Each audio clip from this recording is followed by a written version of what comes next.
Hey everyone, welcome to Midnight Mystic Stories. I noticed a lot of you who are watching and enjoying the content aren't subscribed yet. If you love spine-chilling stories, creepy encounters, and unexplained mysteries, make sure to subscribe and turn on the notification bell. It really helps the channel grow and helps us keep bringing more of the content you love. And be sure to comment below where you are tuning in from. Thank you and enjoy the video. Okay, so you are not going to believe this. I'm still trying to process it, honestly. I've always been a pretty casual Tinder user. Swipe here, swipe there. Maybe chat with a few people. Go on a date if I'm feeling brave. Nothing serious, just a way to pass the time, meet new people, and maybe find someone cool to hang out with. I never expected anything like this. It all started with a super like. Yeah, one of those. I rarely use them, but I was bored one night, scrolling through profiles, and I saw this guy, Liam. He was different. Not like weird different, but striking. He had this intense gaze in his photos, like he was looking right through the camera, and his bio was just a single line. Looking for someone to share a secret with. Intrigued and okay, maybe a little bit flattered by the super like. I swiped right. We matched instantly. He messaged me almost immediately. So, you're willing to share a secret? He asked. I played along. Depends on the secret, I replied. And who's sharing first? He laughed, or at least, he sent a haha, and we started chatting. He was charming, witty, and surprisingly insightful. He didn't ask the usual surface-level questions. He wanted to know about my fears, my dreams, my regrets. It was intense, but also captivating. We talked for hours that first night, and then every night after that.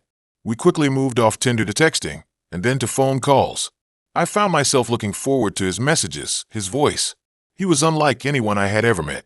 He was also incredibly private. He didn't talk much about his job, his family, or his friends. He was a bit of a mystery, which, admittedly, only added to his allure. After about 2 weeks of constant communication, he suggested we meet. I was hesitant. Part of me was worried that he wouldn't live up to my expectations in person. Another part of me was scared of getting hurt. But the biggest part of me was just curious. I agreed. He suggested meeting at a secluded spot, a park a few miles outside of town that I had never heard of. He said it was beautiful, quiet, and perfect for a first date. Looking back, the red flags were practically waving in my face, but I was too caught up in the moment to notice. The day of the date, I was a nervous wreck. I spent hours picking out the perfect outfit, doing my hair and makeup. I wanted to make a good impression, even though I told myself it was just a casual hangout. I drove to the park, following the directions Liam had given me.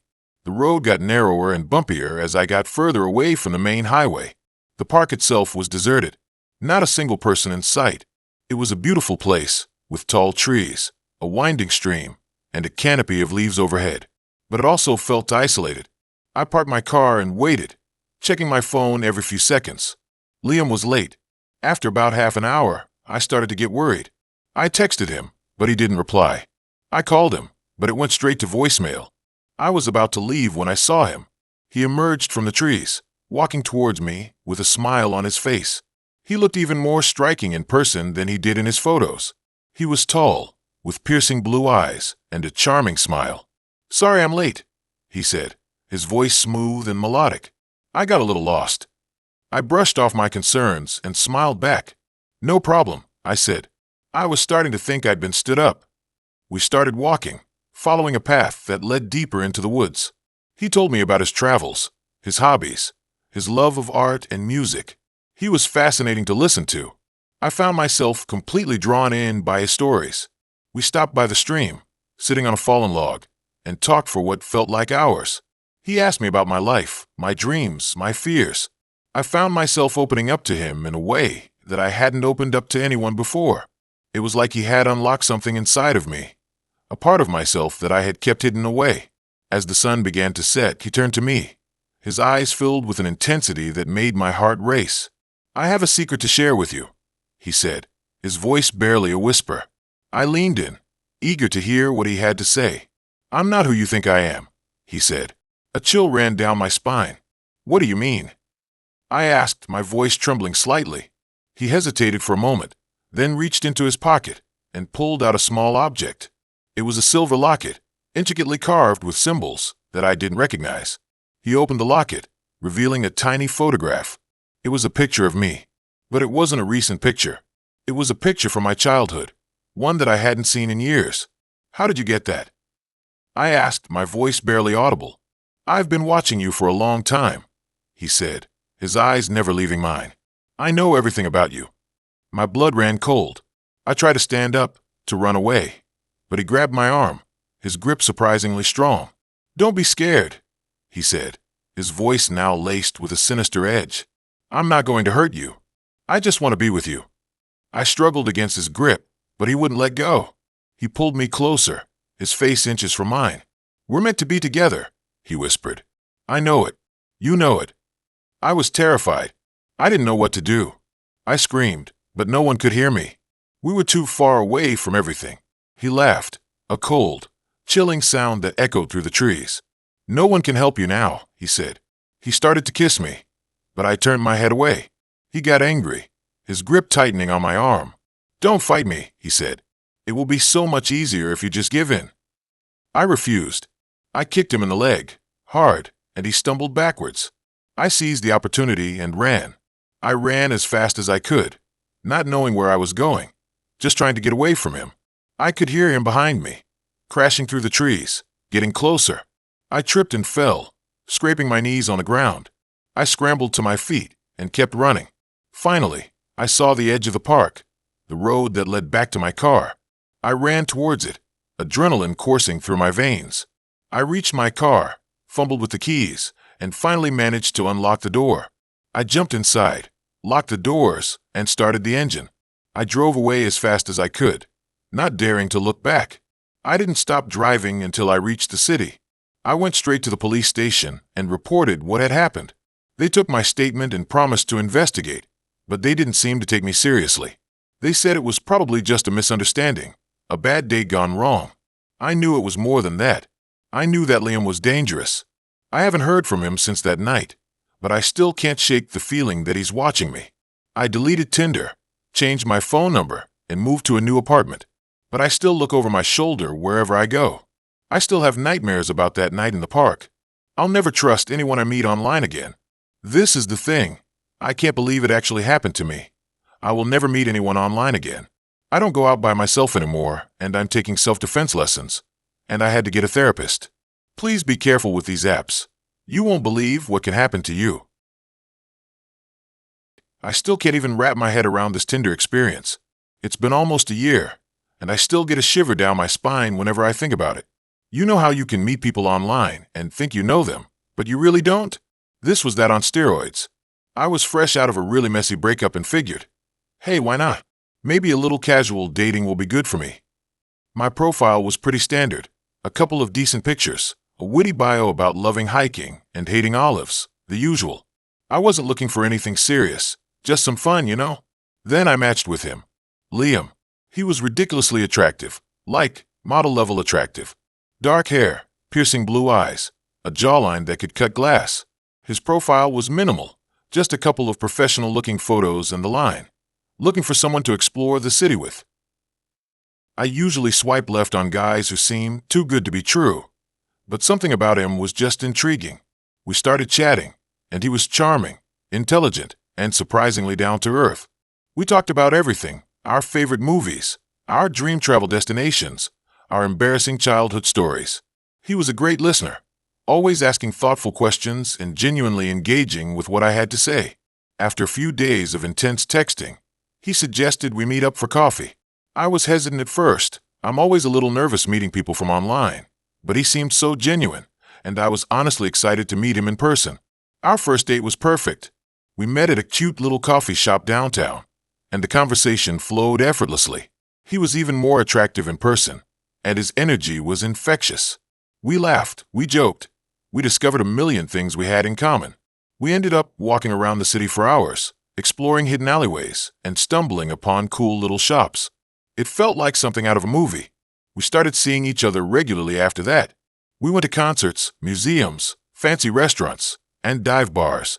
He always paid, which, looking back, should have been a red flag. We spent hours talking about our hopes, dreams, and fears. He was incredibly open and vulnerable, which made me feel like I could be too. He told me about his passion for photography, his difficult childhood, and his desire to make a difference in the world. I fell hard and I fell fast.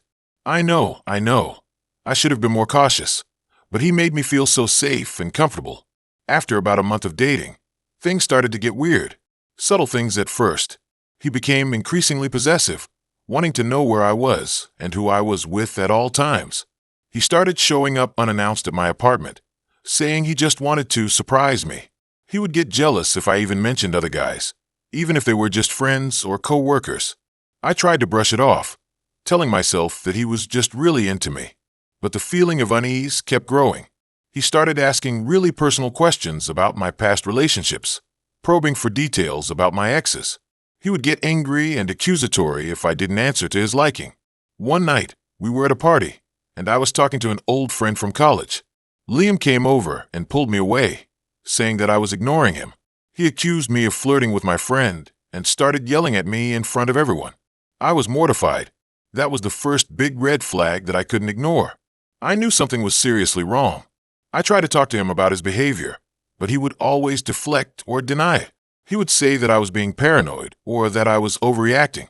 He would apologize profusely, promising to change, but then he would do the same thing again the next day. I started to distance myself from him, making excuses to avoid seeing him. But he wouldn't let me go. He would call and text me constantly, begging me to give him another chance. He would show up at my work, waiting for me outside. It was becoming increasingly suffocating. One day, I got a text from an unknown number. It was a picture of me, taken through my apartment window. The text said, "I'm always watching you." I freaked out. I immediately called the police, but they said there wasn't much they could do without more evidence. I was terrified. I knew it was Liam. I changed my locks, installed a security system, and started staying with friends. I tried to avoid him at all costs, but he was relentless. He would leave me voicemails, begging me to talk to him. He would send me emails, filled with apologies and declarations of love. He would even send me gifts, creepy, unsettling gifts like old dolls and antique jewelry. Then, things took a really dark turn. One night, I came home to my apartment, and the door was unlocked. I cautiously stepped inside, and the place was a mess. Furniture was overturned, pictures were smashed, and there was writing on the walls. "If I can't have you, no one can," was scrawled in red paint across my living room mirror. I ran out of the apartment and called the police again. They finally took me seriously. They launched a full-scale investigation and discovered that Liam wasn't who he said he was. His real name was Mark, and he had a long history of stalking and harassment. He had been using a fake identity on Tinder, preying on vulnerable women. He had even been arrested before for stalking an ex-girlfriend. The police issued a warrant for his arrest, but he had disappeared. They searched for him for weeks, but they couldn't find him. I was living in constant fear, knowing that he could be anywhere. I couldn't sleep, I couldn't eat, I couldn't function. I was a complete wreck. Finally, after months of searching, the police found him. He had been hiding out in a remote cabin in the woods. When they tried to arrest him, he resisted and was shot. He survived, but he's now in prison, facing a long list of charges. I had to testify against him at his trial, which was incredibly difficult. Reliving those terrifying experiences was traumatizing, but I knew I had to do it, not only for myself, but for all the other women he had hurt. Even now, a year later, I still struggle with the trauma of what happened. I have nightmares, I'm constantly anxious, and I have a hard time trusting people. I'm in therapy, trying to work through everything. I'll probably never use Tinder again, or any dating app for that matter. The whole experience was a wake-up call. I learned that you can never really know someone you meet online, and that it's important to trust your instincts. If something feels off, it probably is. Don't ignore the red flags, no matter how charming or attractive someone may seem. And most importantly, never be afraid to ask for help. I still can't believe this actually happened to me.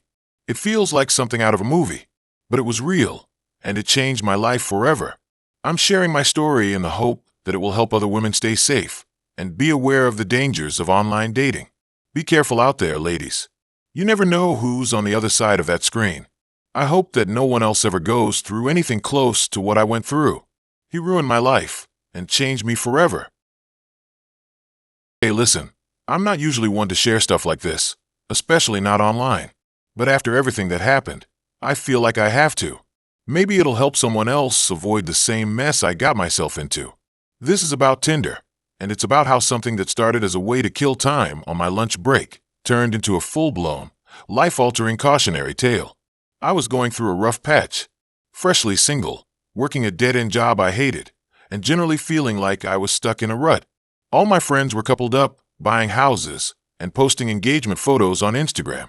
I, on the other hand, was microwaving frozen dinners and binge-watching true crime documentaries alone in my apartment. So yeah, I downloaded Tinder. I figured, why not? Maybe I'd meet someone interesting. Maybe I'd just get a confidence boost from a few matches. I wasn't expecting to find the love of my life, but I wasn't opposed to the idea either. I swiped through a bunch of profiles, made a few matches, and started chatting with a couple of guys. Most of the conversations were pretty standard. What do you do? What are you looking for? Pineapple on pizza, yes or no? For the record, I'm firmly in the no camp. Then I matched with Alex. His profile was different. He wasn't conventionally attractive, but he had this intense, brooding look in his photos that I found intriguing. He was a musician, which I thought was cool, and his bio said he was looking for someone to share late-night conversations and spontaneous adventures with. Okay, that sounded way more appealing than another round of Netflix and chill. We started messaging, and the conversation flowed effortlessly. He was witty, intelligent, and surprisingly vulnerable. He talked about his struggles with his music career, his dreams of traveling the world, and his insecurities about not being good enough.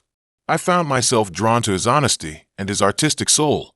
It felt like we had a real connection, something deeper than just superficial attraction. After a few days of nonstop texting, he suggested we meet up. He wanted to take me to this underground music venue he knew about, a place where local bands played original music. It sounded exactly like the kind of spontaneous adventure he had mentioned in his bio, so I said yes. The venue was in a dodgy part of town, down a dark alley and through an unmarked door. I almost chickened out when I saw it, but I didn't want to seem like a wimp, so I followed Alex inside. The place was dimly lit, smoky, and crowded with people who looked way cooler than me. The band was loud and experimental, and the whole atmosphere was intense.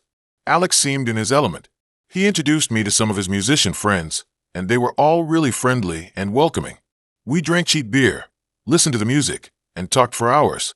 I felt like I was finally breaking out of my rut, experiencing something new and exciting. After the show, Alex walked me back to my car. We stood there for a moment, the streetlights casting long shadows around us. He leaned in and kissed me, and it was amazing. It was passionate, electric, and exactly what I needed. We started seeing each other regularly after that. He took me to art galleries, poetry slams, and secret speakeasies. He introduced me to his world, and I felt like I was finally becoming someone interesting, someone who wasn't just stuck in a dead-end job and binge-watching TV alone. But then things started to get weird. Alex became increasingly possessive and jealous. He didn't like me talking to other guys, even just casually at work. He started questioning me about where I was going, who I was with, and what I was doing every minute of the day. At first, I brushed it off as him just being passionate and caring. But then it escalated. He started showing up unannounced at my apartment, claiming he just wanted to surprise me. He'd call and text me constantly when I was at work, demanding to know why I wasn't responding immediately.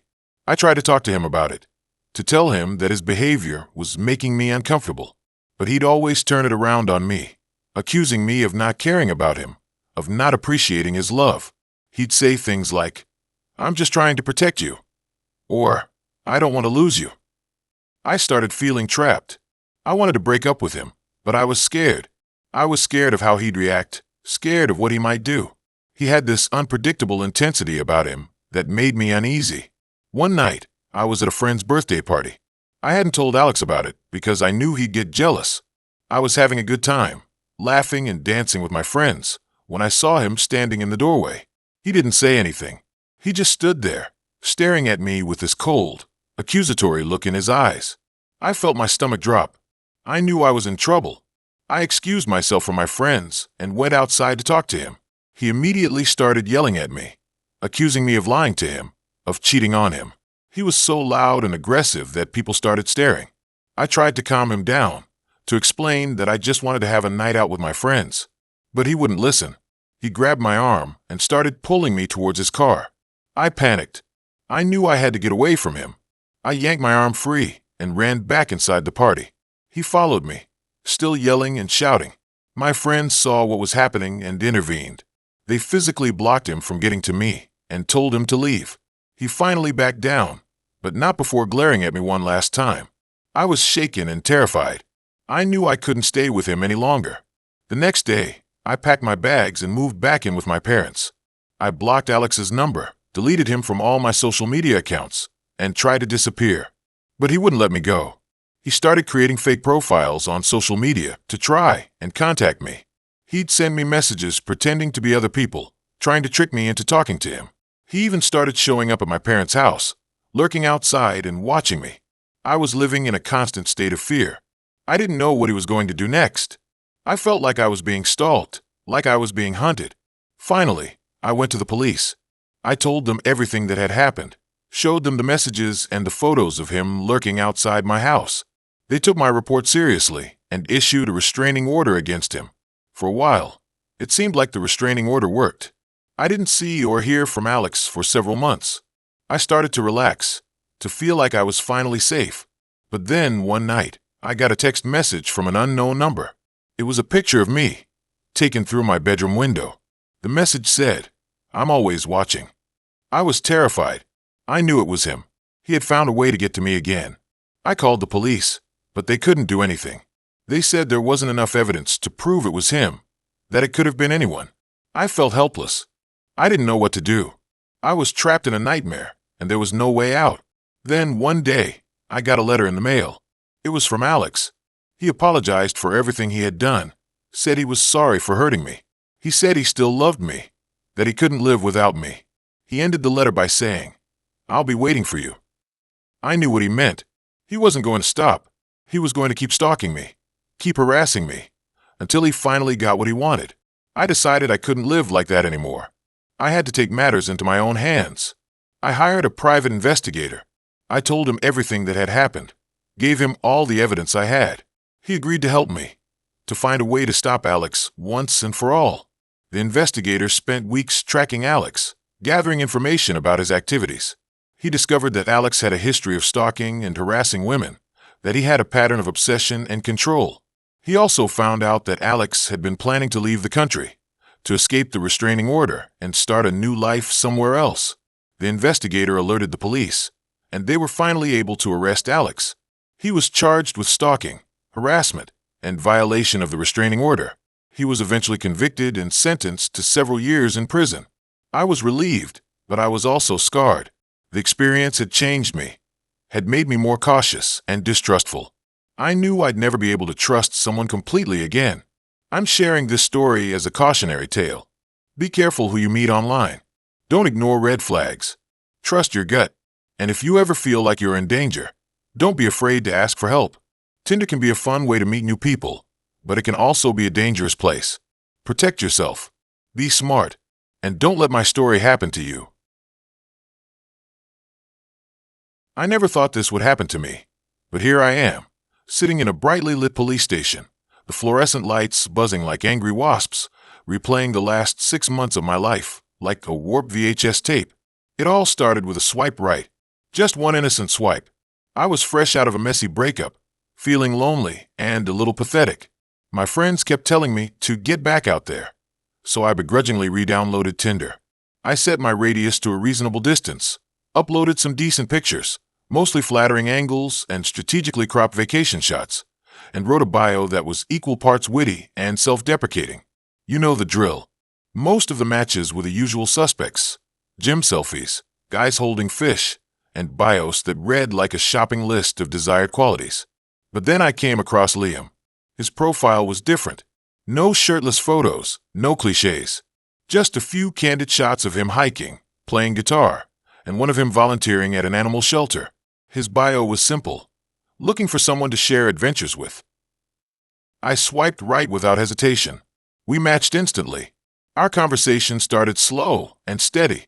We talked about our favorite books, movies, and music.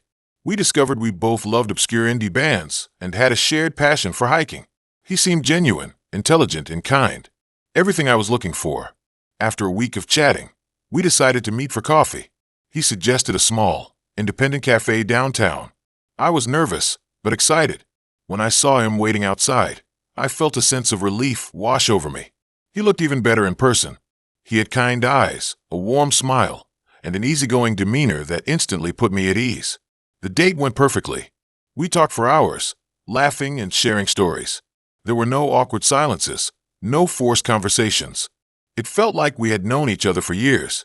At the end of the night, he walked me back to my car and kissed me goodnight. It was a perfect first date.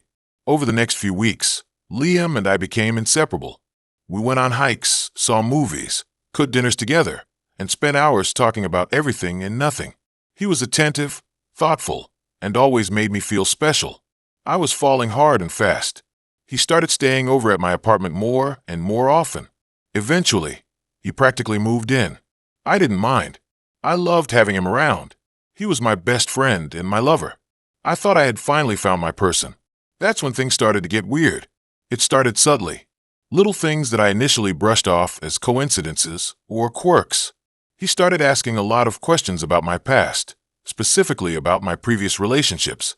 He wanted to know every detail, how they ended, what went wrong, how I felt about them now. At first, I thought it was just him being curious and wanting to get to know me better. But the questions became more frequent and more intense. He would probe for details, pressing me for answers even when I was clearly uncomfortable. Then, he started getting possessive. He didn't like it when I went out with my friends without him. He would constantly text me when I was at work, demanding to know who I was with and what I was doing. He started accusing me of flirting with other men, even when I was just talking to a waiter or a coworker. I tried to talk to him about it, but he would always dismiss my concerns. He said he was just worried about me and that he didn't want to lose me. He would apologize and promise to do better, but the behavior never changed. The gaslighting was subtle at first, but it grew with each passing week. He'd tell me things that never happened and would convince me that I was misremembering situations. I started to question my own sanity. One night, I came home from work to find him going through my phone.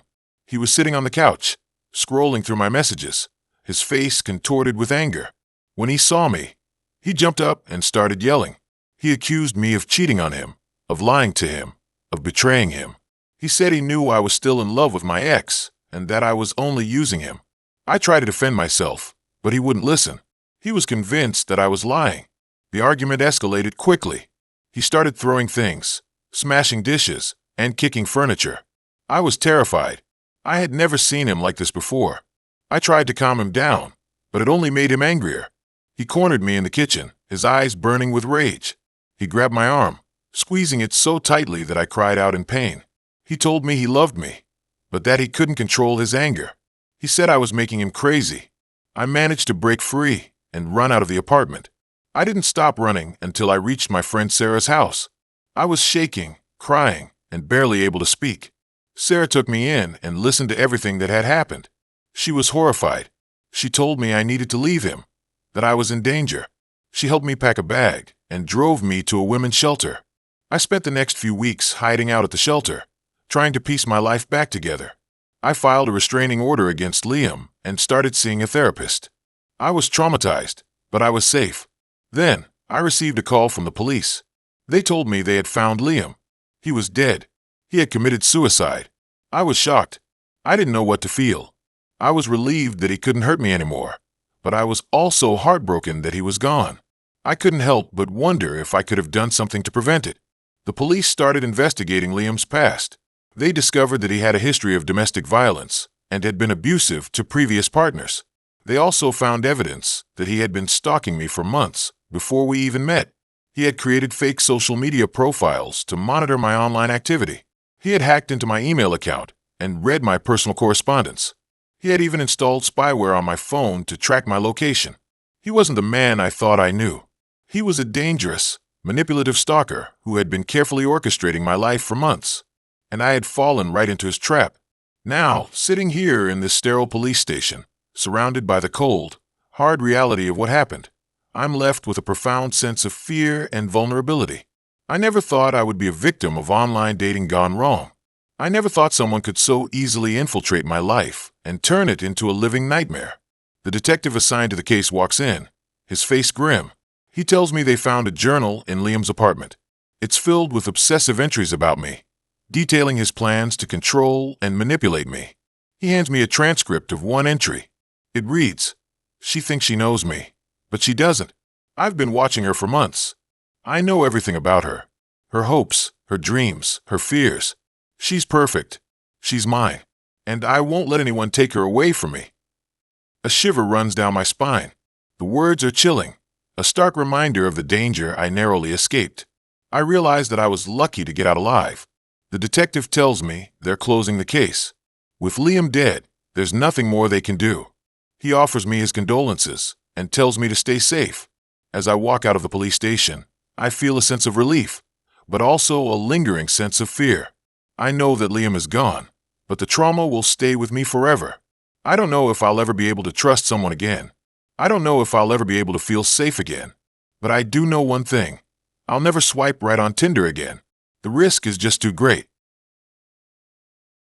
It started like any other Tinder conversation.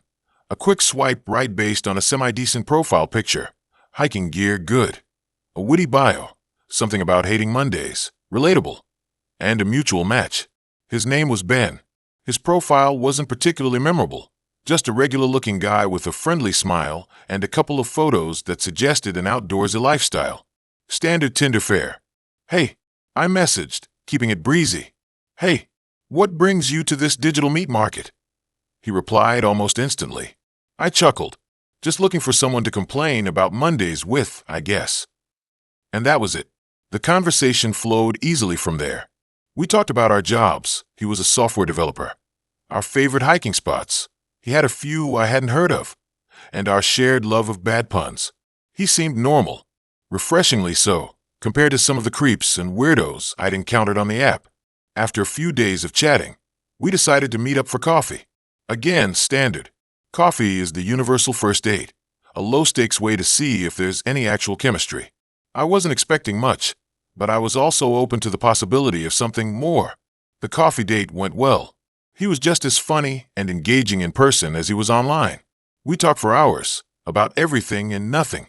There wasn't any awkwardness, no forced conversation. It felt easy, almost too easy. We went on a few more dates after that. A hike, he really did know some great trails. A movie, dinner at a cozy Italian restaurant. Each date confirmed my initial impression. Ben was a genuinely nice guy. He was kind, considerate, and seemed genuinely interested in getting to know me. I started to let my guard down, something I rarely did, especially with people I met online. That's when things started to get off. It started subtly. Little things that I initially brushed off as coincidences or me being overly sensitive. For example, he seemed to know things about me that I hadn't explicitly told him. He'd mention a band I liked that wasn't listed on my Spotify, or an obscure book I'd read years ago that I'd only mentioned in passing to a friend. When I asked him how he knew, he'd just smile and say something vague like, "I'm a good listener," or "I did my research." It was creepy, but I told myself it was just a weird quirk, a sign that he was really paying attention. Then there was the way he looked at me. It wasn't leering or objectifying, but intense, like he was trying to see something deeper. Something hidden beneath the surface. I'd catch him staring at me across the table, a strange look in his eyes, and when I met his gaze, he'd quickly look away, a sheepish grin on his face. The compliments started to become unsettling too. He'd say things like, "You're exactly how I imagined you," or "It's like I've known you my whole life." They were sweet, in a way, but also possessive, like he had a preconceived notion of who I was, and I was just fitting into his mold. The turning point came one night after we'd been dating for about a month. We were at my apartment, watching a movie. I'd made popcorn, and we were cuddled up on the couch. It was a normal, cozy night. During a lull in the movie, he turned to me, his eyes unusually intense. "Do you ever feel like you're being watched?" he asked, his voice low. I laughed nervously. "Sometimes. Doesn't everyone?" "No, I mean really watched. Like someone is always there, just out of sight, observing you." I shrugged. "I guess I'm not that interesting. Who would want to watch me?" He reached out and took my hand, his grip surprisingly tight. "I would," he said, his voice barely a whisper. "I do." A chill ran down my spine. "What do you mean?" He didn't answer, just continued to stare at me. his eyes unblinking. The silence stretched on, thick and suffocating. Finally, I pulled my hand away. "I think I'm going to go to bed," I said, my voice shaking slightly. He didn't try to stop me. He just sat there on the couch, watching me as I gathered my things and retreated to my bedroom. I didn't sleep that night. I lay in bed, wide awake, listening to every creak and groan of the apartment. I couldn't shake the feeling that I was being watched. The next day, I decided to do some digging. I started with his social media. His Facebook and Instagram were pretty bare, just a few generic posts and photos. But then I found his LinkedIn profile. It listed his job as a software developer at a small tech company.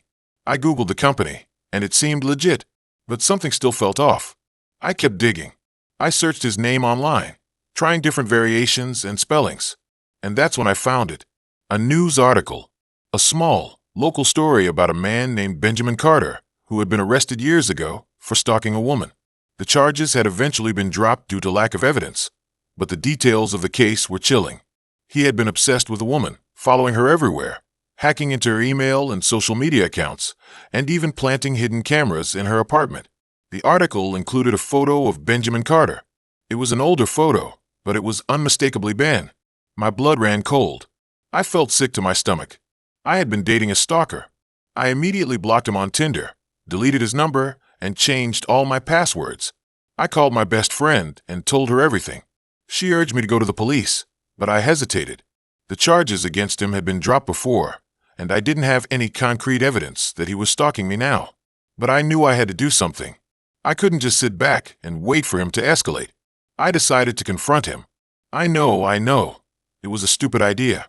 I should have gone to the police, gotten a restraining order, done anything but confront him alone. But I was angry, and I wanted answers. I wanted to know why he had lied to me, why he had targeted me. I messaged him on Tinder, using a fake profile. "I know who you are, Benjamin Carter," I wrote. "I know about the stalking." He replied almost instantly. "Who is this?" "Someone who knows the truth. Someone who knows what you did." "I don't know what you're talking about," he wrote back. "Yes, you do. You know about the woman's name from the news article. You know about the cameras. You know about everything." He didn't reply. I waited, my heart pounding in my chest. Finally, after what felt like an eternity, he wrote back, "Where are you?" I hesitated, then typed out my address. Again, I know, stupid, but I was past the point of rational thought. He replied, "I'm coming over." I panicked. I should have called the police, but I was too scared, too paralyzed with fear. I grabbed a knife from the kitchen and hid in my bedroom, waiting. It wasn't long before I heard the knock on the door. I didn't answer. He knocked again, louder this time. "I know you're in there," he said, his voice muffled through the door. "Open up. We need to talk." I stayed silent, clutching the knife. He started banging on the door, yelling my name. The door rattled in its frame. I thought it was going to break. Then suddenly, the banging stopped. I held my breath, listening. I didn't hear anything. I waited for what felt like hours, but he didn't come back. Finally, I crept out of my bedroom and peered through the peephole. The hallway was empty. I cautiously opened the door and stepped outside. He was gone. I ran to my neighbor's apartment and called the police. They came and took a report, but they said there wasn't much they could do without more evidence. I spent the next few weeks living in a state of constant anxiety. I was afraid to leave my apartment, afraid to answer the phone. I felt like I was being watched all the time. Eventually, I decided to move. I packed up my belongings and moved to a different city, where no one knew me. I changed my name, got a new phone number, and started a new life. I haven't heard from Ben since that night, but I still think about him. I still have nightmares about him, and I still check my locks 3 times before going to bed. It all started with a simple swipe right on Tinder, a seemingly harmless connection that turned into a terrifying ordeal, a reminder that you never really know who you're talking to online, and that sometimes the people who seem the most normal are the ones you should be most afraid of. It has been years. I now do not use any dating apps or social media. I am forever scarred. I still think about him, and I can't find love ever again. I should have trusted my instincts when his profile picture was just a close-up of his dog's face. I mean, come on. Who leads with a dog pic unless they're trying to hide something? But like an idiot, I swiped right anyway. Maybe I was lonely. Maybe I was bored. Maybe I just really liked dogs. Whatever the reason, it was a decision I'd come to regret more than almost any other in my short, mistake-ridden life. His name was Ben, and when he finally did show his face, after about a week of dog-centric conversations, he was, well, underwhelming. Not ugly exactly, but just bland. Brown hair, brown eyes, a vaguely receding hairline that he tried to disguise with a carefully styled comb-over. He looked like the kind of guy who peaked in high school and now spent his weekends reliving the glory days with his equally bland buddies. But he was charming, I'll give him that. He had this way of making me feel like I was the most interesting person in the world, hanging on every word I said, laughing at all my jokes, even the ones that weren't funny. It was intoxicating, especially after a string of dating app disasters, where I felt like I was constantly competing for attention. We talked for hours that first night, mostly about surface-level stuff, our jobs, our hobbies, our favorite movies. He worked in IT, which was about as exciting as it sounded, but he claimed to be a huge cinephile, rattling off obscure film titles that I'd never heard of. I was impressed, even though I suspected he was just trying to show off. We made plans to meet up a few days later. He suggested a dive bar near my apartment, the kind of place where the beer was cheap and the atmosphere was sticky. I wasn't thrilled with the location, but I figured it was just a first date, and I didn't want to seem high maintenance. The bar was exactly as I expected, dimly lit, filled with the smell of stale beer and regret, and populated by a cast of characters who looked like they'd been there since opening day. Ben was already there when I arrived, nursing a pint of something that looked suspiciously like dishwater. He stood up when he saw me, gave me a quick hug, and ushered me to a booth in the back. The conversation flowed easily at first, picking up where we left off online. He asked about my day, my work, my hopes and dreams. I found myself opening up to him in a way that I hadn't with anyone else in a long time. But then the questions started getting weird. He asked about my family, my childhood, my past relationships. Not in a casual, getting-to-know-you way, but in a probing, almost interrogative manner. He wanted to know about my parents' marriage, my siblings' careers, the reasons why my previous relationships had failed. It felt invasive, like he was trying to dig up dirt or uncover some hidden trauma. I tried to steer the conversation back to lighter topics, but he was relentless. He kept circling back to the same questions, pressing me for details, analyzing my responses. It was exhausting and unsettling. And then he started talking about himself. He told me about his ex-girlfriend, Sarah, who he claimed had ruined his life. She was manipulative, he said, selfish, and emotionally abusive. He painted her as a monster, a heartless vixen who had taken advantage of his good nature and left him a broken man. I felt a pang of sympathy for him, but something about his story didn't quite ring true. He seemed almost too eager to portray himself as the victim, too quick to demonize his ex. It felt like he was trying to manipulate me, to elicit my sympathy and gain my trust. As the night wore on, his behavior became increasingly erratic. He alternated between being charming and attentive, and being withdrawn and brooding. He'd laugh and joke 1 minute, then stare blankly into his beer the next. It was like he was two different people. I started to feel uncomfortable, trapped. I wanted to leave, but I didn't want to be rude. I kept telling myself it was just a first date, that maybe he was just nervous, that I was overreacting. But my instincts were screaming at me to get out of there. Finally, I couldn't take it anymore. I told him I had to go home, that I had an early start the next day. He seemed disappointed, but he didn't try to stop me. He walked me to my car, gave me another awkward hug, and told me he'd text me. I drove home as fast as I could, locked my doors, and curled up in bed, feeling a sense of relief wash over me. I thought I was safe, that the nightmare was over, but I was wrong.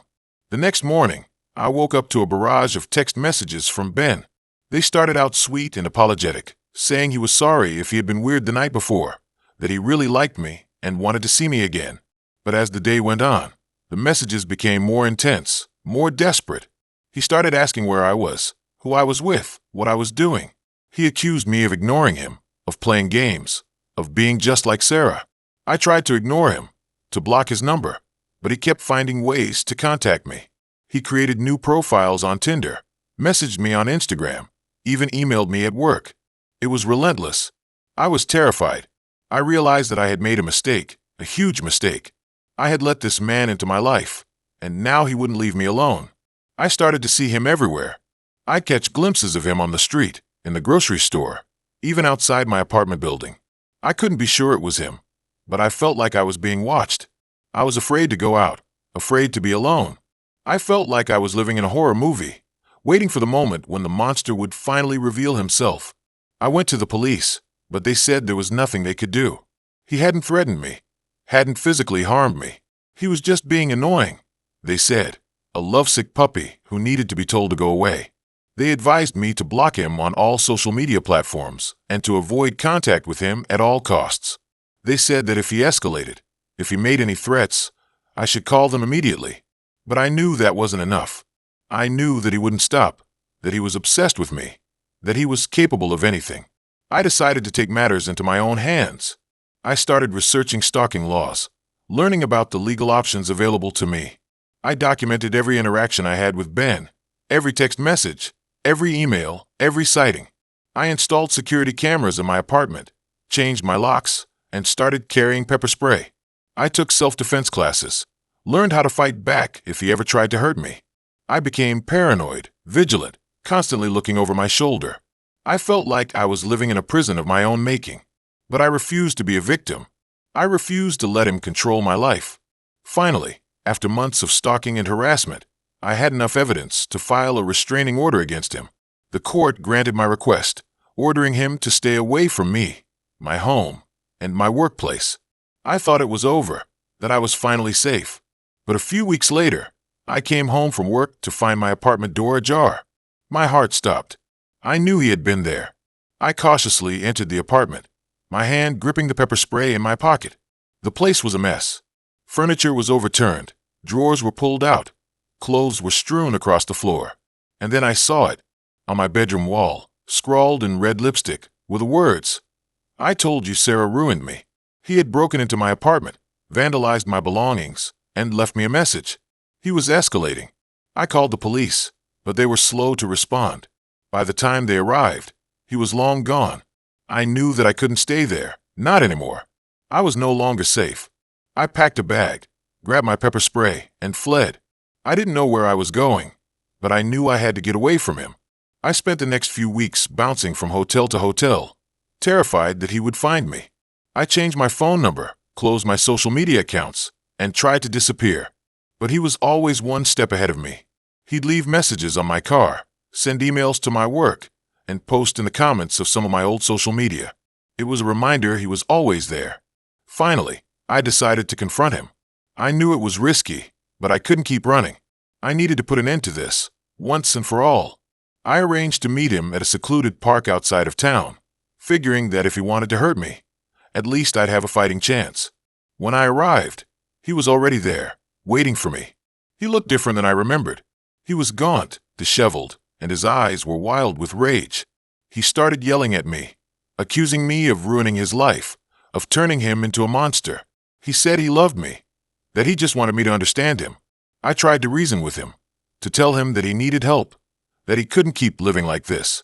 But he wasn't listening. He was lost in his own world, consumed by his obsession. And then he pulled out a knife. I froze, paralyzed with fear. I knew this was it, that he was going to kill me. But then something unexpected happened. He turned the knife on himself. I watched in horror as he plunged the blade into his chest, collapsing to the ground in a pool of blood. I screamed, scrambling away from him, terrified and disgusted. He was dead. The police arrived a few minutes later, sirens blaring, lights flashing. They took me into custody, questioned me for hours, trying to determine what had happened. I told them everything, about the Tinder profile, the weird dates, the stalking, the threats, the restraining order, the break-in, the confrontation. They believed me eventually. They said that Ben had a history of mental illness and that he had been obsessed with me for months. They said that I was lucky to be alive. But I didn't feel lucky. I felt traumatized, violated, and haunted by the memory of his lifeless eyes. It's been years since that night in the park, but I still think about Ben sometimes. I wonder what drove him to do what he did. What could have been done to prevent it? I still use Tinder. Okay, so Tinder. Before this, it was just an app. A way to kill time. Maybe meet someone for a casual thing. I wasn't looking for love, or even a relationship. Just connection, I guess. Validation. It's embarrassing to admit, but swiping felt like a harmless ego boost. I'd been through a rough patch, a bad breakup, some family stuff, and honestly, I just wanted to feel desirable again. Safe. And then I met Ethan. His profile was pretty standard. Good-looking guy, outdoorsy pics, a witty bio about enjoying craft beer and hiking. Nothing that screamed danger or red flag. We matched, chatted for a few days, and the conversation flowed easily. He was charming, funny, and seemed genuinely interested in getting to know me. He asked about my hobbies, my job, my favorite movies. Normal stuff. We decided to meet for coffee. I always do that for first dates. Public place, low commitment. If things go south, you can easily make an excuse and leave. We met at a cafe near my apartment. He looked even better in person. Tall, with kind eyes and a warm smile. The coffee date went well, surprisingly well. We talked for hours, laughing and sharing stories. There was a definite spark. I was cautiously optimistic. Maybe this Tinder thing could actually work. We went on a few more dates over the next couple of weeks. Movies, dinner, a walk in the park. He was always a perfect gentleman, respectful, attentive, and fun to be around. He never pressured me for anything, which I really appreciated. He seemed normal. Then things started to shift, subtly at first. He started texting me more frequently, wanting to know what I was doing at all times. He'd get a little agitated if I didn't respond right away. He'd say things like, "Just checking in, wanted to make sure you're safe," which seemed sweet at first, but then started to feel controlling. He also started showing up at places I hadn't told him I'd be. Once, I was having dinner with my friend Sarah at a restaurant across town, and he just appeared. He said he was in the neighborhood and decided to surprise me. I was weirded out, but I brushed it off. Another time, I was at a yoga class, and he was waiting outside when I got out. He said he wanted to walk me home. Again, unsettling, but I didn't want to make a scene. Looking back, the red flags were there, waving frantically. I just didn't want to see them. I wanted to believe he was just really into me, that his behavior was just a sign of affection. I was so focused on feeling desirable that I ignored my gut instincts. Huge mistake. One night, after a few weeks of dating, we were at my apartment watching a movie. We were cuddling on the couch, and things were getting a little heated. I wasn't ready for anything more, and I told him that. He seemed fine with it, said he respected my boundaries. But then he started pushing, just a little, trying to kiss me, touch me. I kept pulling away, saying no. He got more insistent. I started to feel scared. "Ethan, stop," I said, my voice trembling. He didn't stop. He pinned me down on the couch, his grip tight. I struggled, trying to push him off, but he was too strong. I started to panic. I felt trapped, suffocated. He started kissing my neck, ignoring my protests. I was terrified. Then, something inside me snapped. I don't know where it came from, but a surge of adrenaline coursed through my veins. I kneed him in the groin hard. He doubled over in pain, giving me the chance to scramble off the couch and run to the bedroom. I locked the door behind me and grabbed my phone. He started pounding on the door, yelling my name. "Let me in." I didn't mean to. "I just want to talk." I didn't answer. I was shaking so badly I could barely dial 911. The dispatcher answered, and I frantically explained what was happening. I gave her my address and begged her to send help. While I was on the phone, he started kicking the door. It was an old, flimsy door, and I could feel it shaking with each blow. I was terrified he was going to break through. I huddled in the corner of the room, clutching my phone, waiting for the police to arrive. Finally, I heard sirens in the distance. He stopped kicking the door. I heard him running down the stairs and out of the apartment. The police arrived a few minutes later. They searched the apartment, took my statement, and assured me I was safe. They caught Ethan a few blocks away. He was charged with assault and battery. I had to testify in court. It was a grueling process, but I'm glad I did it. He ended up pleading guilty and was sentenced to probation and mandatory counseling. The aftermath was difficult. I had nightmares for months. I was afraid to leave my apartment. I jumped at every sound. I felt violated and ashamed. I blamed myself for what happened. I thought I should have seen the red flags sooner, that I should have been more careful. It took a long time, but eventually, I started to heal. I went to therapy, talked to my friends and family, and slowly started to rebuild my life. I learned to trust my instincts, to set boundaries, and to prioritize my safety above all else. This experience changed how I view safety. Before, I thought of safety as something that was guaranteed, something I didn't have to actively think about. I assumed that people were generally good, that bad things only happen to other people. Now, I know that safety is a conscious choice, a constant vigilance.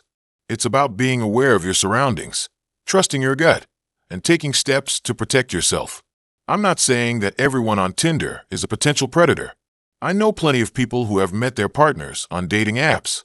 But I am saying that you need to be careful. You need to be aware of the risks and take precautions. Don't ignore red flags.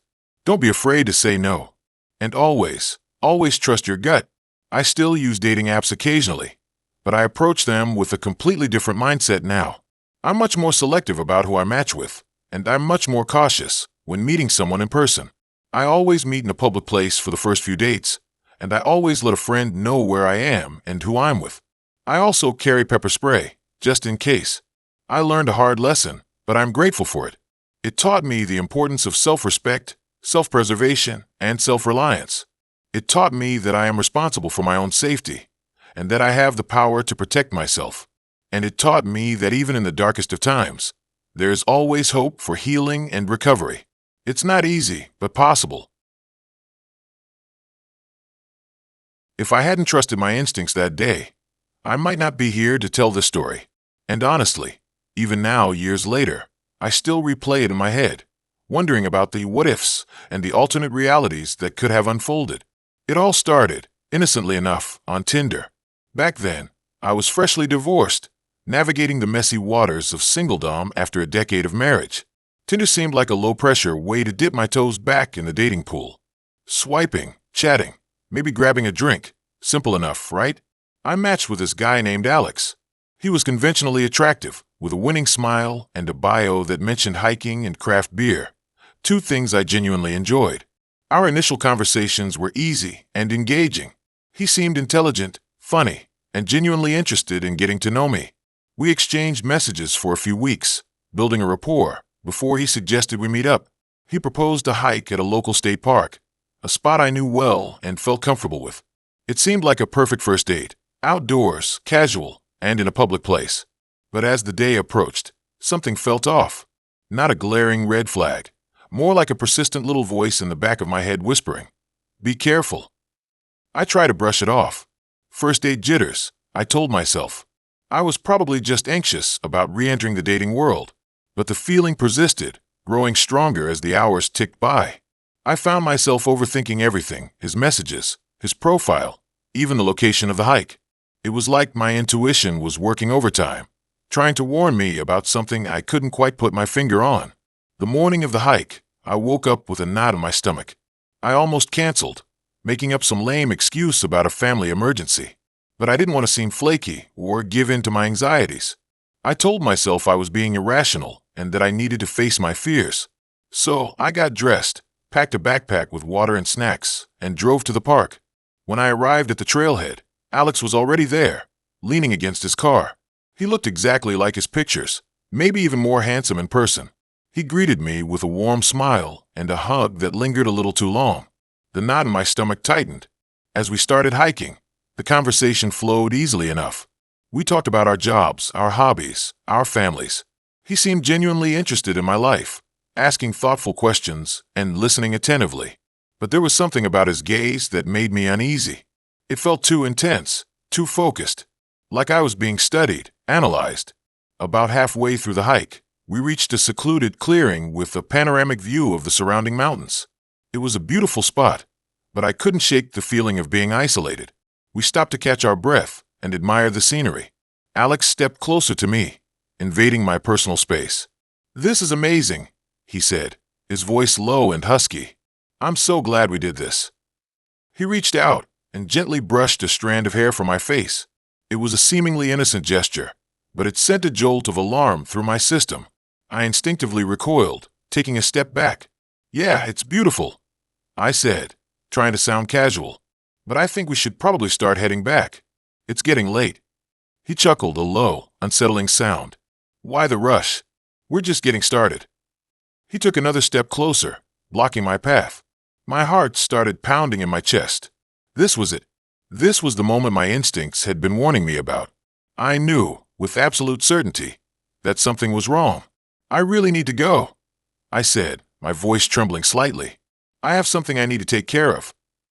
Come on, he said, his smile fading. Don't be like that. We're having a good time, aren't we? He reached for my hand, but I pulled it away. No, we're not, I said, my voice growing stronger. I'm not comfortable with this. I want to go home. His eyes narrowed, and his expression turned cold. You're being difficult, he said, his voice hardening. I don't like it when people are difficult. That was the moment I knew I had to get out of there. I didn't care about being polite or avoiding a confrontation. My safety was the only thing that mattered. I'm leaving, I said, turning to walk back down the trail. He grabbed my arm, his grip tight. You're not going anywhere, he said, his voice menacing. I yanked my arm away and started running, adrenaline coursing through my veins. I didn't look back, didn't stop until I reached the trailhead and saw my car in the parking lot. I fumbled with the keys, unlocking the door and jumping inside, locking it behind me. I started the engine and sped out of the park, tears streaming down my face. I didn't stop until I reached the nearest police station. I reported the incident, telling them everything that had happened. They took my statement and promised to investigate. I never heard from Alex again. The police couldn't find any evidence to charge him with anything, but they did issue a warning. I changed my phone number, deleted my Tinder account, and avoided hiking alone for a long time. Looking back, I'm convinced that my instincts saved me that day. If I had ignored that persistent little voice in my head, if I had trusted Alex's charm and disregarded my own unease, I don't know what might have happened. I could have become another statistic, another missing person. I often wonder what would have happened if I hadn't trusted my gut. What if I had stayed in that clearing, trying to be polite, trying to avoid a scene? What if I hadn't been able to run away? The thought sends shivers down my spine. The experience taught me a valuable lesson about trusting my intuition and prioritizing my safety, especially when meeting people online. It also made me realize that it's okay to be difficult, if it means protecting myself from harm. I still use dating apps occasionally, but I'm much more cautious now. I do extensive research on potential dates, meet in public places, and always let a friend know where I am. I also listen to my instincts, no matter how irrational they may seem. If I hadn't trusted my instincts that day, my life could have taken a very different turn. I'm grateful that I listened to that little voice in my head, even though it was scary and uncomfortable. It may have saved my life. Now, when I feel that feeling, I immediately end communication. I do not have to make an excuse. I do not need to reply. I need to ensure I am safe and my family and loved ones are aware of my whereabouts. It's a chilling reminder that not everyone online is who they seem to be, and that sometimes the most dangerous threats come disguised as charming smiles and shared interests. Buckle up, because this Tinder story is a ride, the kind of ride that leaves you questioning your sanity and rethinking every swipe you've ever made. I was fresh out of a long-term relationship, feeling that classic mix of freedom and utter loneliness, and Tinder seemed like the perfect solution. Casual dating, meeting new people, a confidence boost. What could go wrong? I set up my profile, swiped through the usual suspects, and matched with a guy named Alex. His profile was intriguing. A few pictures of him hiking, one of him playing guitar, always a plus, right? And a bio that said something about being an old soul searching for connection in a digital world. A little cheesy, maybe, but hey, who am I to judge? We started chatting, and he seemed genuinely nice. Smart, funny, and surprisingly good at holding a conversation. We talked about everything from our favorite books to our biggest fears. He even remembered small details I'd mentioned days before, which was a refreshing change from the usual Tinder surface-level interactions. After a week of chatting, we decided to meet up for coffee. He suggested a small, independent cafe near my apartment. When I walked in, I spotted him immediately. He looked exactly like his pictures, maybe even a little better in person. We talked for hours that day. The conversation flowed effortlessly, and I felt a connection with him that I hadn't felt with anyone in a long time. It was one of those dates where you lose track of time and suddenly realize it's dark outside. We ended the night with a hug, and I went home feeling hopeful. Maybe this Tinder thing wasn't so bad after all. We went on a few more dates over the next couple of weeks. A movie, a concert, a picnic in the park. Each time, I felt myself falling for him a little more. He was attentive, thoughtful, and seemed genuinely interested in getting to know me. He even introduced me to some of his friends, who were all really cool and welcoming. Everything seemed too good to be true. And that's when the little things started happening. It started subtly. Alex would show up at places I hadn't told him I was going. Once, I went to a yoga class with a friend, and he was there, just grabbing a smoothie next door. Another time, I was browsing in a bookstore, and he happened to be there too, looking for a specific author I had mentioned liking. I brushed it off as coincidence, a little quirky, maybe even a little sweet. But then it escalated. He started texting me at odd hours, asking what I was doing, who I was with. He'd call late at night, saying he couldn't sleep and just wanted to hear my voice. At first, I found it endearing, but then it started to feel suffocating. I felt like I was constantly being watched, like I had to account for every minute of my day. One evening, I was hanging out at my friend Sarah's apartment, watching movies. Alex texted me, asking where I was. I told him I was at home, relaxing. A few minutes later, he texted again saying, "That's funny. I thought I saw your car parked down the street from Sarah's."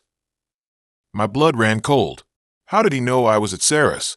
I hadn't told him. I quickly made an excuse and left, feeling a wave of panic wash over me. I confronted him about it the next day. He denied everything, said I was being paranoid, that he would never do anything to hurt me. He apologized for being overprotective and promised to give me more space. I wanted to believe him. I really did. But the seed of doubt had been planted, and I couldn't shake the feeling that something was seriously wrong.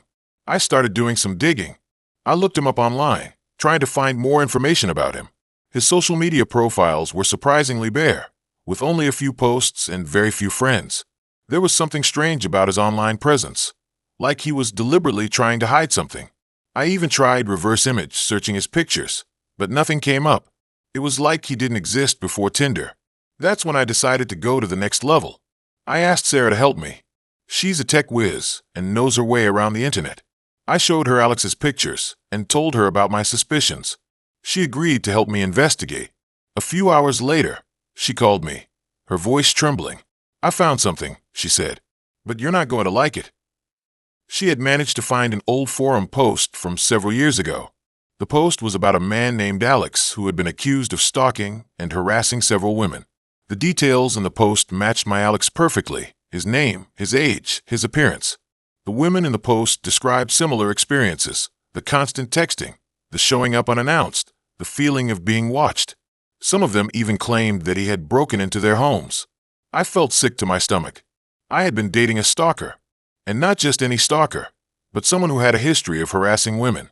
I immediately blocked his number and deleted him from all my social media accounts. I changed my passwords, set up two-factor authentication, and made sure all my privacy settings were locked down. I felt violated and terrified. But that wasn't the end of it. The next day, I found a note on my car windshield. It was a single sentence, written in shaky handwriting. "I know you're looking for me." I reported it to the police, but they said there was nothing they could do without more evidence. They advised me to be careful and to call them if I saw him again. I spent the next few weeks living in a state of constant fear. I jumped at every shadow, flinched at every phone call. I avoided going out alone and made sure to always have a friend with me. I felt like I was being hunted. And then one night it happened. I was home alone, watching TV, when I heard a noise downstairs. I froze, my heart pounding in my chest. I grabbed a kitchen knife and crept down the stairs, my hand shaking. The house was dark and silent. I could hear my own breathing echoing in the stillness. As I reached the bottom of the stairs, I saw a figure standing in the living room. It was Alex. He was standing there, in the dark, just staring at me. He didn't say anything, didn't move. He just stood there, his eyes glinting in the dim light. I screamed and lunged at him with the knife. He didn't even flinch. He just stepped aside, letting me stumble past him. I ran out of the house, screaming for help. I ran to my neighbor's house and pounded on the door. They let me in and called the police. When the police arrived, they searched my house, but Alex was gone. He had vanished without a trace. They took a report and promised to investigate, but I knew in my heart that he was still out there, watching me. I moved out of my apartment the next day. I didn't tell anyone where I was going, Not even my closest friends. I changed my name, got a new phone number, and started a new life in a different city. I'm still looking over my shoulder. I still have nightmares about him. I'm still terrified. Tinder is supposed to be a fun way to meet new people, but for me, it was a gateway to terror. It showed me that you can never really know who's on the other side of the screen, and that sometimes the person you think you're falling for is actually your worst nightmare. I will never use a dating app again. The sense of peace that would provide just isn't possible anymore. This app brought some serious things into my life, some things that still haven't settled to this day. So before I dive into this whole thing, let me preface it by saying I was never really a Tinder person. I always thought the whole swiping thing was kind of shallow, but I was going through a particularly lonely patch. Newly single, moved to a city where I didn't know anyone. You know the drill. So I figured, why not? What's the worst that could happen? Famous last words, right? I crafted a profile that was, in my opinion, pretty innocuous. A few pictures of me smiling, one with my dog, a witty bio about my love for hiking and bad puns. I wasn't trying to be someone I wasn't, just putting my best foot forward. And honestly, it worked. I got a decent amount of matches, and after sifting through the usual suspects, I started chatting with a guy named Mark. Mark seemed normal, like genuinely normal. He had a real job, a decent sense of humor, and we had a few shared interests. Our conversations flowed easily, and after a few days of texting, we decided to meet up for coffee. Standard Tinder date protocol. The coffee date was fine. He looked like his pictures, the conversation was decent, and there were no immediate red flags. He was a bit intense, maybe a little too eager to impress, but nothing that screamed run for the hills. He walked me back to my apartment, and we hugged goodbye. I wasn't exactly blown away, but I wasn't completely turned off either. I texted him later that night, thanking him for the coffee, and he immediately responded, suggesting we go out again the following weekend. This is where things started to shift. I agreed to a second date, thinking maybe I was being too judgmental. We went to a small Italian restaurant, and the evening started off well enough. But as the night progressed, Mark started getting possessive. He kept making comments about how lucky I was to have met him, how he could see a real future for us, even though we'd only known each other for a week. He started asking really personal questions about my past relationships, pressing me for details I wasn't comfortable sharing.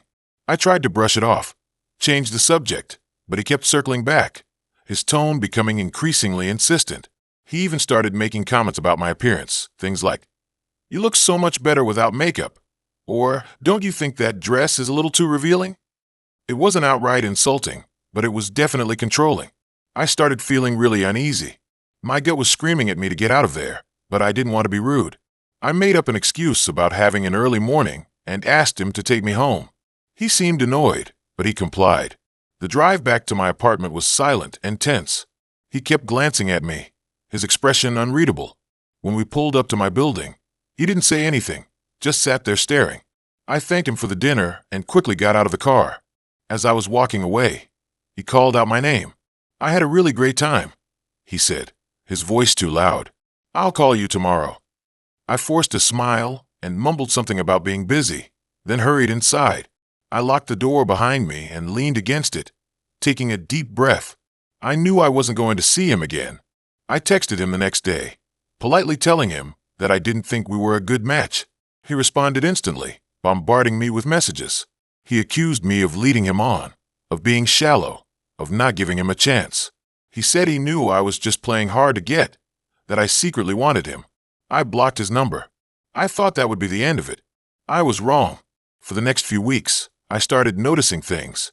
Little things, at first. A car that seemed to follow me on my way to work. Someone watching me from across the street. A weird feeling of being observed, even when I was alone in my apartment. I chalked it up to paranoia.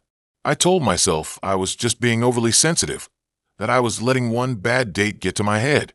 But the feeling persisted, growing stronger with each passing day. Then, one evening, I came home from work to find my apartment door unlocked. My heart leaped into my throat. I cautiously pushed the door open and stepped inside, my senses on high alert. Everything seemed normal at first glance. But then I noticed it. A single red rose lying on my kitchen counter. I didn't own any roses. I frantically searched my apartment, checking every room, every closet, every drawer. Nothing was missing. Nothing was out of place. But the rose was a clear message. Someone had been in my apartment. Someone who knew where I lived. Someone who was watching me. I called the police. They came and took a report, but they said there was nothing they could do without any signs of forced entry or theft. They suggested I install a security system and be more careful about locking my doors. I felt completely violated. I was terrified. I didn't sleep that night. The next day, I changed my locks, installed a security system, and started being hypervigilant about my surroundings. I stopped going out alone. I varied my routes to work, and I made sure to always tell someone where I was going and when I'd be back. For a while, things seemed to calm down. I started to relax, to think that maybe I had just overreacted. But then, a few weeks later, I received a package in the mail. It was a small, unmarked box. I hesitated before opening it, my hands trembling. Inside, nestled in a bed of cotton, was a photograph. A photograph of me. It was taken through my living room window.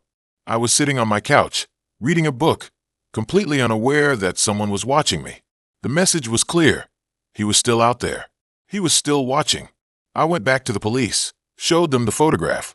They took it as evidence, but they still couldn't do anything without more concrete proof.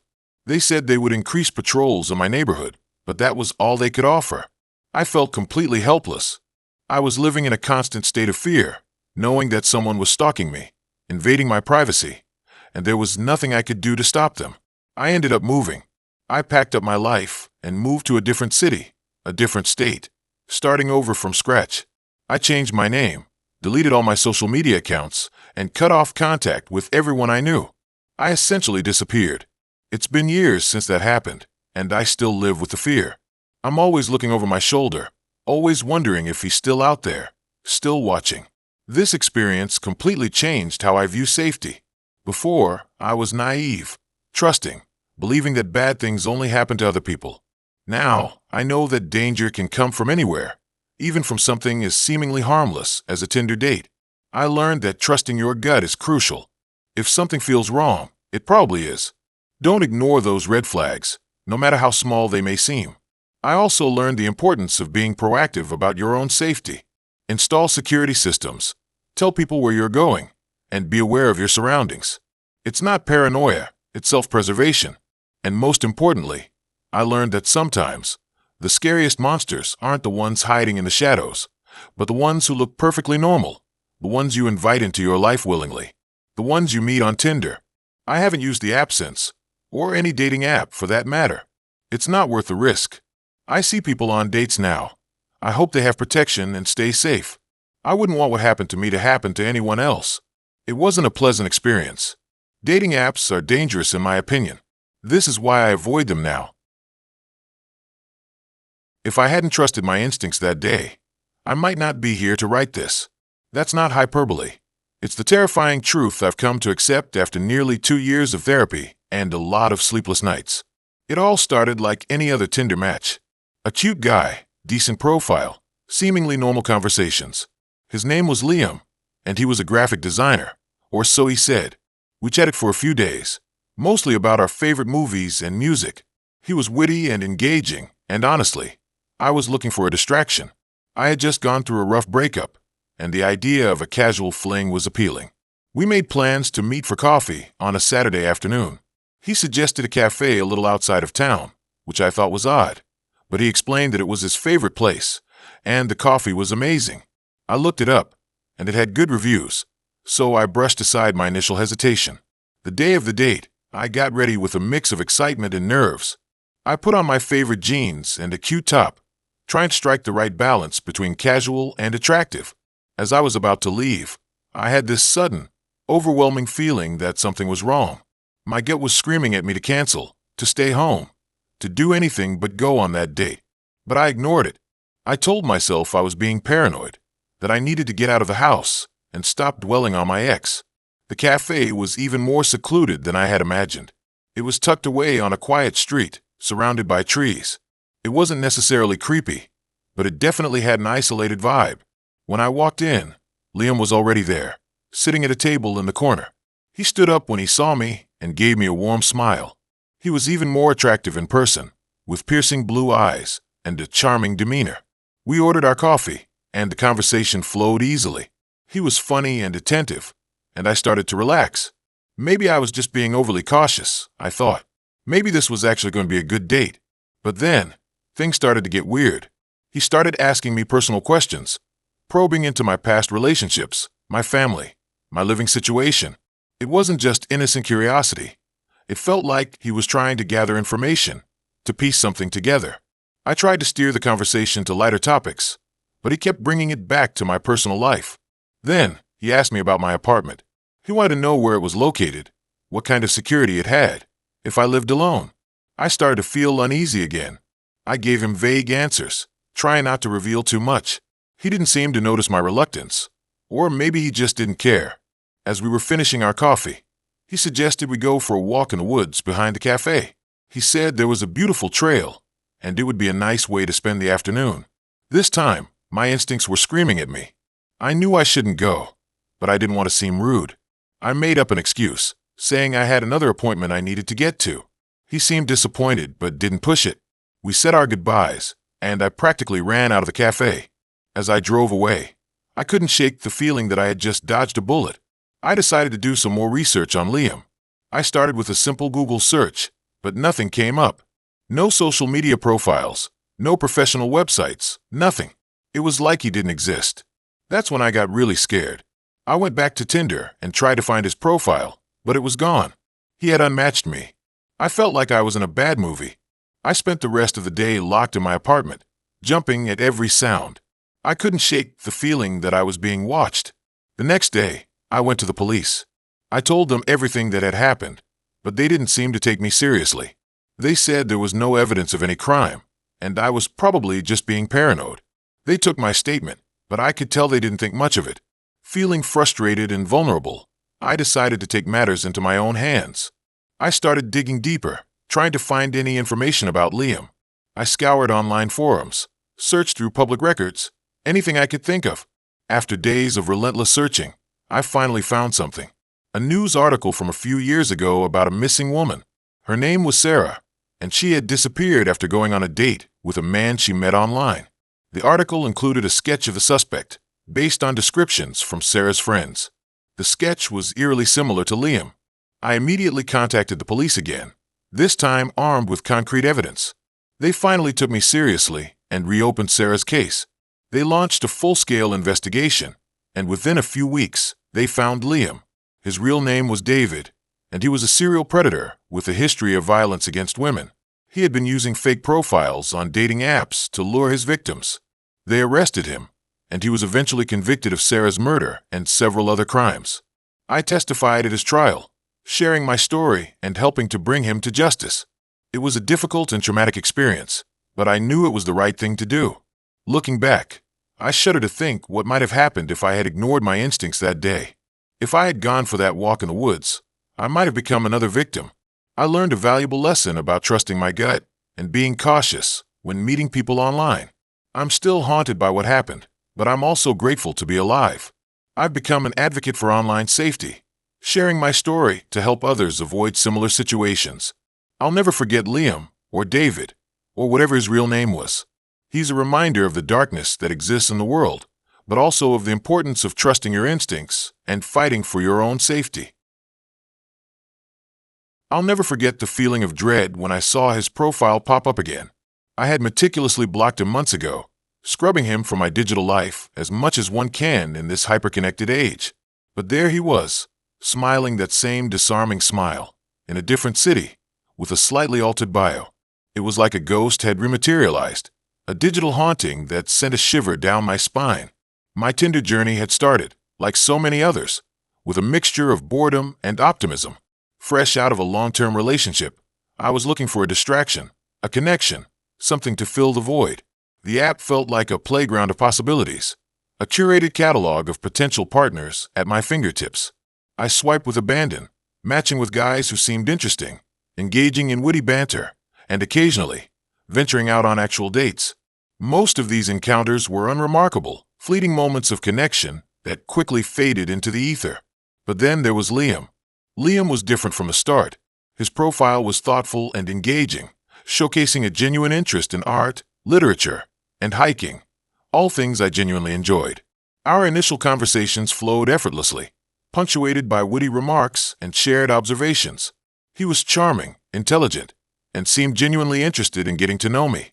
After a few days of chatting, we decided to meet for coffee. The date was a success. We talked for hours, bouncing from topic to topic, discovering shared passions and perspectives. He was even more handsome in person, with kind eyes and a disarming smile that made me feel instantly at ease. We laughed, we flirted, and by the end of the evening, I was completely smitten. We made plans to see each other again soon. The next few weeks were a whirlwind. We went on romantic dinners, explored local museums, and spent countless hours talking and laughing. He introduced me to his friends, who seemed to genuinely like me. I started to feel like I had finally found someone special, someone who truly understood me. I let myself get swept away by the romance, ignoring the small, nagging doubts that occasionally surfaced. Looking back, the red flags were there from the beginning, subtle inconsistencies that I chose to overlook in my infatuation. He was vague about his past, deflecting questions about his family and previous relationships. He could be intensely possessive, questioning my whereabouts and becoming visibly jealous when I mentioned other men. He had a habit of disappearing for days at a time, offering flimsy excuses for his absence. But I was blinded by love, desperate to believe that he was the person I thought he was. I dismissed the red flags as quirks, signs of a troubled past that I could help him overcome. I wanted to be his savior, his confidant, the one person who truly understood him. The relationship took a dark turn when he asked to borrow money. It started small, a few $100s for a supposed emergency. I hesitated, but he was so convincing, so desperate, that I eventually relented. He promised to pay me back soon, but the money never materialized. Then came another request, and another, each more urgent than the last. He preyed on my empathy, manipulating me with sob stories and guilt trips. I knew I was being used, but I couldn't bring myself to say no. I was afraid of losing him, of shattering the illusion of the perfect relationship. I emptied my savings account, maxed out my credit cards, and even borrowed money from friends and family. I was drowning in debt, but I couldn't stop. The breaking point came when he asked me to co-sign a loan for a new car. I finally realized that I had reached my limit. I told him I couldn't do it, that I couldn't keep enabling his behavior. He exploded in anger, accusing me of not caring about him, of betraying his trust. The mask finally slipped, revealing the manipulative, selfish person he truly was. I ended the relationship that day, cutting off all contact and vowing to never speak to him again. I blocked him on all social media platforms, changed my phone number, and moved to a new apartment. I was ashamed, humiliated, and financially ruined. It took me months to recover, to rebuild my life, and regain my sense of self-worth. I thought I was finally free of him. I had moved on, started a new job, and even tentatively dipped my toes back into the dating pool. Tinder had become a distant memory, a reminder of a painful chapter in my life. That's why seeing his profile again was so jarring, so terrifying. It shattered the illusion of safety and control that I had worked so hard to create. He was using a different name, a different set of photos, but I recognized him instantly. It was the same disarming smile, the same carefully crafted bio, the same manipulative glint in his eyes. He was in a different city, hundreds of miles away, but the feeling of dread washed over me like a tidal wave. How had he found me? Was he stalking me? Was he planning to repeat the cycle of abuse with another unsuspecting victim? I reported his profile to Tinder, providing all the details of our past relationship and his fraudulent activities. I hoped that they would take action, that they would ban him from the platform and prevent him from harming anyone else. But I couldn't shake the feeling that it wasn't enough. I felt exposed, vulnerable, like he was watching me, waiting for an opportunity to strike. I started sleeping with a knife under my pillow, constantly checking my locks, and avoiding walking alone at night. The fear consumed me, paralyzing me with anxiety and paranoia. I knew I couldn't live like this, constantly looking over my shoulder, waiting for the inevitable confrontation. I decided to take matters into my own hands. I hired a private investigator to track him down, to gather evidence of his fraudulent activities, and to potentially seek a restraining order. I knew it was a long shot, but I needed to do something, anything, to protect myself and prevent him from harming others. The investigator uncovered a disturbing pattern of behavior. Liam had a history of defrauding women he met online, using similar tactics and manipulating them into giving him money. He had a string of restraining orders against him in different states, but he always managed to evade the authorities and continue his predatory behavior. The evidence was overwhelming, but it wasn't enough to bring him to justice. The police said they couldn't take action without a formal complaint from a victim in their jurisdiction. I considered filing a complaint myself, but I was terrified of the potential consequences of facing him in court and reliving the trauma of our past relationship. In the end, I decided to remain anonymous, providing the investigator with the information he needed to warn other women. The investigator created a website and social media accounts, sharing Liam's photo, his aliases, and details of his fraudulent activities. The website went viral, reaching thousands of women across the country. Many of Liam's previous victims came forward, sharing their stories and providing additional evidence. The collective outcry forced Tinder to take action, permanently banning him from the platform and implementing stricter verification measures. I felt a sense of relief, knowing that I had done everything I could to protect others from his predatory behavior. But the fear never completely disappeared. I still occasionally see his face in my dreams, a reminder of the darkness that lurks beneath the surface of the digital world. Tinder taught me a valuable lesson about the dangers of online dating, about the importance of trusting my instincts and protecting myself from manipulation. It also taught me about the power of collective action, about the ability to fight back against injustice and create positive change. I still use dating apps, but I approach them with caution, always aware of the potential risks and taking steps to protect myself. The dread I feel when his name pops up may never leave me, but it reminds me of the resilience and strength I found in myself. Okay, so this happened to me a few months ago, and honestly, I still get chills thinking about it. I am usually pretty good at reading people, picking up on red flags. But this guy completely blindsided me.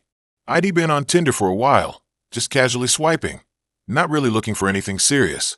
You know, the usual, a few awkward dates, some decent conversations that fizzled out, and the occasional truly bizarre encounter. Nothing that really stuck with me, though. Until Liam. His profile was different, not in a flashy, try-hard way, but in a subtly intriguing one. He had a few photos. One of him hiking in what looked like the Pacific Northwest, another of him reading in a dimly lit coffee shop, and a close-up that showed his eyes, which were this really intense, almost unsettling shade of green. His bio was short and sweet, looking for good conversation and maybe some adventure. Let's see where it goes. I swiped right, and we matched almost instantly. He messaged me right away, and we started chatting. And I am not kidding, the conversation was amazing. He was smart, funny, and actually seemed interested in getting to know me, not just what I looked like or what I was doing that night. We talked about books, movies, travel, our families, our dreams, everything. It was like we had known each other forever. After a few days of nonstop texting, he suggested we meet up for coffee. I was a little hesitant, You never really know who you read talking to online, but I was also really drawn to him. There was something about him that I couldn't quite put my finger on, a sort of magnetic pull. So I said yes. We met at a cafe near my apartment. He was even more attractive in person. Tall, with a lean build, that intense green eyes, and a kind of quiet confidence that I found incredibly attractive. We talked for hours. The conversation flowed effortlessly, just like it had online. It felt easy. Too easy, maybe. But I ignored that little voice in the back of my head. We started seeing each other regularly. We went to movies, concerts, art galleries. We cooked dinner at each other's apartments. He was always so attentive, so thoughtful, so perfect. He remembered the little details, my favorite flower, the name of my childhood pet, the specific type of tea I liked. He seemed genuinely interested in everything I had to say. My friends were a little skeptical. They said he seemed too good to be true. They warned me about love bombing and manipulation, but I brushed it off. I told them they were just jealous. I was falling hard for Liam, and I didn't want anyone to ruin it for me. Then things started to get weird. It started with small things. He would show up at my apartment unannounced, saying he was just in the neighborhood and wanted to surprise me. At first, it was sweet, but then it started to feel intrusive. He would ask me about my schedule, my friends, my family, in excruciating detail. He wanted to know everything about my life. He also started getting jealous. He didn't like it when I went out with my friends, even if he was busy. He would call and text constantly, wanting to know where I was and who I was with. He started accusing me of flirting with other guys. I tried to reassure him that he was the only one for me, but it didn't seem to matter. One night, I was at a party with my friends, and Liam showed up without telling me. He said he couldn't stand being away from me and wanted to surprise me, but he was acting off. He was quiet and withdrawn, and he kept glaring at the other guys at the party. He pulled me aside and started whispering in my ear, telling me how much he loved me and how he couldn't live without me. It was intense and overwhelming. I tried to get him to relax and enjoy himself, but he wouldn't let it go. He kept clinging to me, his grip tightening with each passing minute. Finally, I told him I needed some air and went outside. He followed me. "What's wrong?" he asked, his voice tight. "I just need some space," I said. "You're being a little intense." He stared at me. His eyes narrowed. "Intense," he said. "I am just showing you how much I care about you." "I know, but it's too much," I said. "I need you to back off a little." He didn't say anything for a moment. Then his expression changed. His eyes went cold and his jaw clenched. "You don't appreciate me, do you?" he said, his voice low and dangerous. "You don't realize how lucky you are to have me." I took a step back, suddenly afraid. "Liam, you re-scaring me," I said. He laughed, a short, sharp sound that sent shivers down my spine. "Scared," he said. "You should be." He lunged at me, grabbing my arm. His grip was so tight that it hurt. "You mine," he hissed. "You belong to me." I struggled to break free, but he was too strong.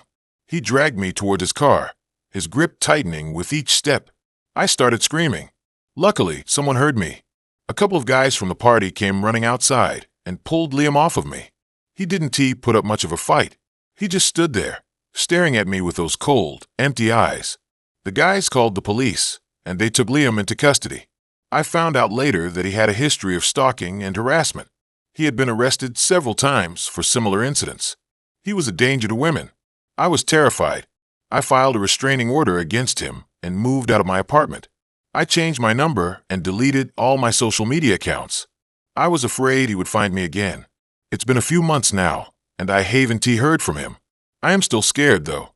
I still have nightmares.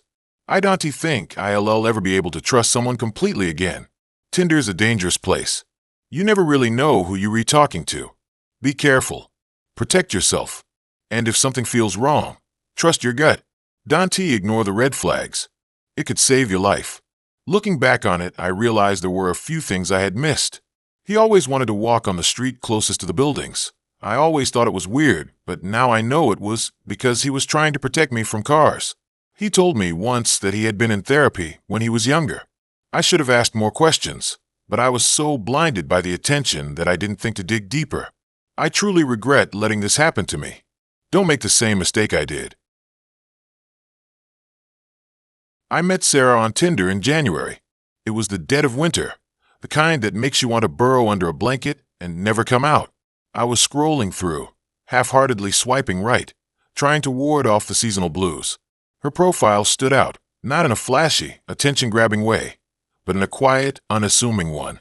Her photos were natural, unposed. Hiking in the woods, reading in a coffee shop, laughing with friends. Her bio was simple, looking for someone to explore the city with. We matched, and the conversation flowed easily. We talked about our favorite books, our dream travel destinations, our shared love of old movies. She was smart, funny, and seemed genuinely interested in getting to know me. After a week of chatting, we decided to meet for coffee. The coffee date went great. Sarah was even more charming in person. She had this disarming way of making you feel like you were the only person in the room, like your thoughts and feelings were the most important thing in the world. We talked for hours, and before I knew it, the cafe was closing. We walked out into the cold night air, and I felt a warmth spread through me that had nothing to do with the coffee. We started seeing each other regularly after that. Movies, museums, walks in the park. Sarah was always up for anything. She had this infectious energy that made even the most mundane activities feel like an adventure. I was falling hard and fast. A few weeks into dating, Sarah started talking about a weekend getaway. She said she knew this amazing cabin in the woods, secluded and peaceful, the perfect place to escape the city. I was hesitant at first. We hadn't been dating that long, and a weekend alone in the woods felt like a big step. But Sarah was persuasive. She painted such a vivid picture of cozy nights by the fire, long walks in the snow, and uninterrupted time together. I caved. The cabin was exactly as Sarah had described, rustic and charming, with a roaring fireplace and a stunning view of the snow-covered forest. We spent the first day hiking, playing board games, and cuddling by the fire. It was perfect. I was completely and utterly smitten. That night, as we lay in bed, Sarah started talking about her past. She told me about her childhood, her family, her previous relationships. She spoke openly and honestly, and I felt a deep connection with her, a sense of intimacy that I hadn't experienced with anyone before. But then, her story took a dark turn. She started talking about a past relationship that had ended badly. She said her ex-boyfriend had been controlling and abusive, that he had isolated her from her friends and family, and that he had even been physically violent. As she spoke, her voice grew strained, her eyes filled with tears. I held her close, offering words of comfort, telling her that she was safe with me, that I would never hurt her. But then, she said something that made my blood run cold. "He's still out there," she whispered, her voice barely audible. "He's still looking for me." I didn't know what to say. I tried to reassure her, to tell her that it was all in the past, that she was safe now. But she just shook her head, her eyes wide with fear.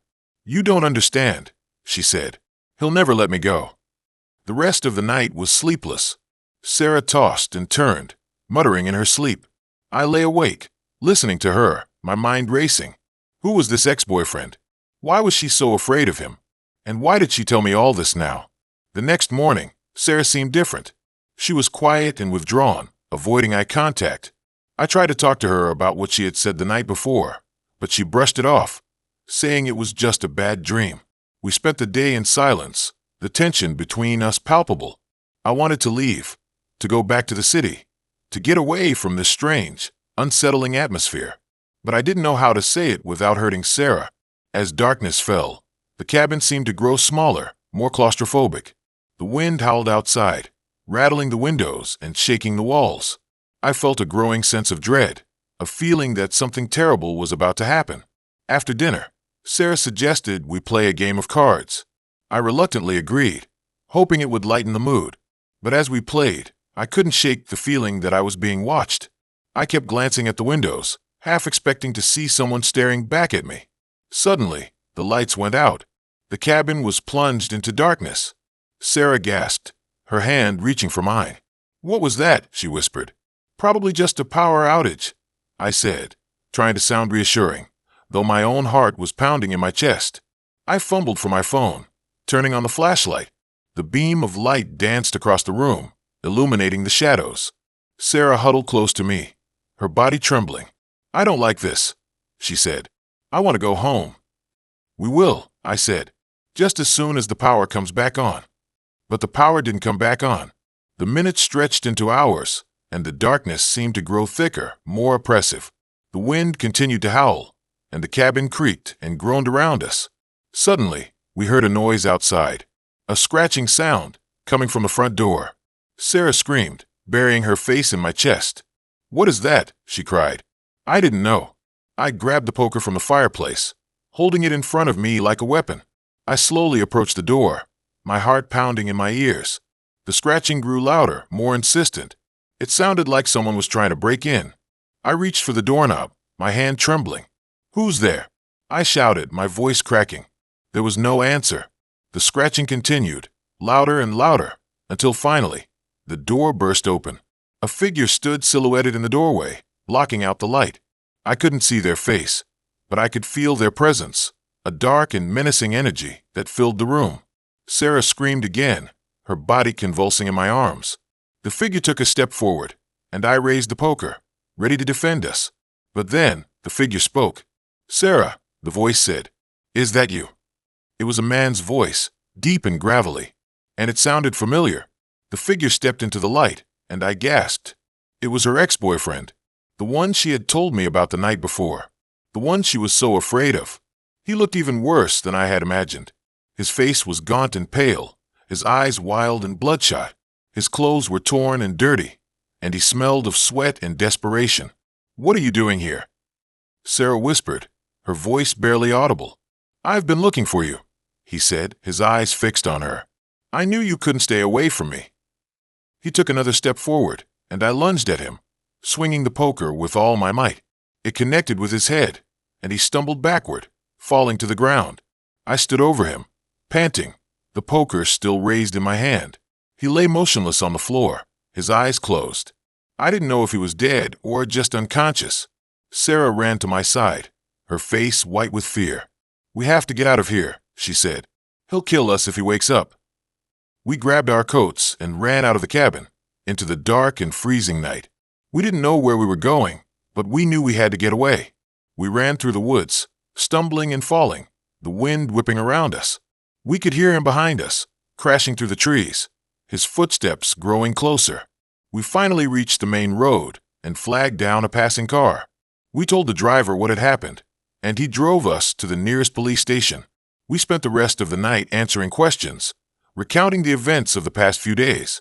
The police went to the cabin, but they found nothing. No body, no sign of a struggle. It was as if the whole thing had been a hallucination. They questioned Sarah's ex-boyfriend, but he denied everything. He claimed he had been out of town for weeks, that he had no idea where Sarah was. The police couldn't prove anything, so they let him go. Sarah and I went our separate ways after that. I couldn't shake the feeling that she had been lying to me, that she had set me up somehow. I never heard from her again. The scariest part was realizing that the person I thought I knew, the person I had fallen in love with, was a complete stranger, and that I had willingly followed her into the woods, into a situation that could have easily ended with my death. I haven't used Tinder since. Okay, deep breath. Here goes. I've never actually talked about this to anyone, not even my closest friends. It's been locked away in the back of my mind for so long that sometimes I almost convince myself it didn't happen. Almost. This is about something that went down a few years ago, back when I was fresh out of college and living in a new city. I was trying to figure things out, a new job, a new apartment, a whole new social scene. Naturally, like a lot of people, I turned to Tinder. At first, it was just the usual swipe and chat nonsense. Awkward openers, boring conversations, the occasional decent date that went nowhere. But one day, I matched with this guy named Alex. His profile was pretty generic, a couple of smiling photos, a brief bio about enjoying hiking and craft beer. Nothing that screamed serial killer or anything. We started chatting, and he seemed normal enough. We talked about our jobs, our hobbies, our favorite movies. He was witty and engaging, and we seemed to have a lot in common. After a few days of messaging, he suggested we meet up for a drink. I was hesitant at first. I'd been burned by Tinder dates before, and I was starting to get jaded. But something about Alex felt different. He seemed genuinely interested in getting to know me, and I found myself drawn to his easygoing personality. So I agreed. We met at a bar downtown on a Friday night.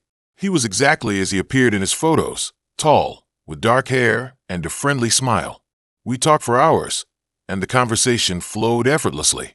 He was a good listener, and he made me feel comfortable and at ease. I actually started to think, wow, maybe this could be something. We went on a few more dates over the next couple of weeks. We went to the movies. We went hiking.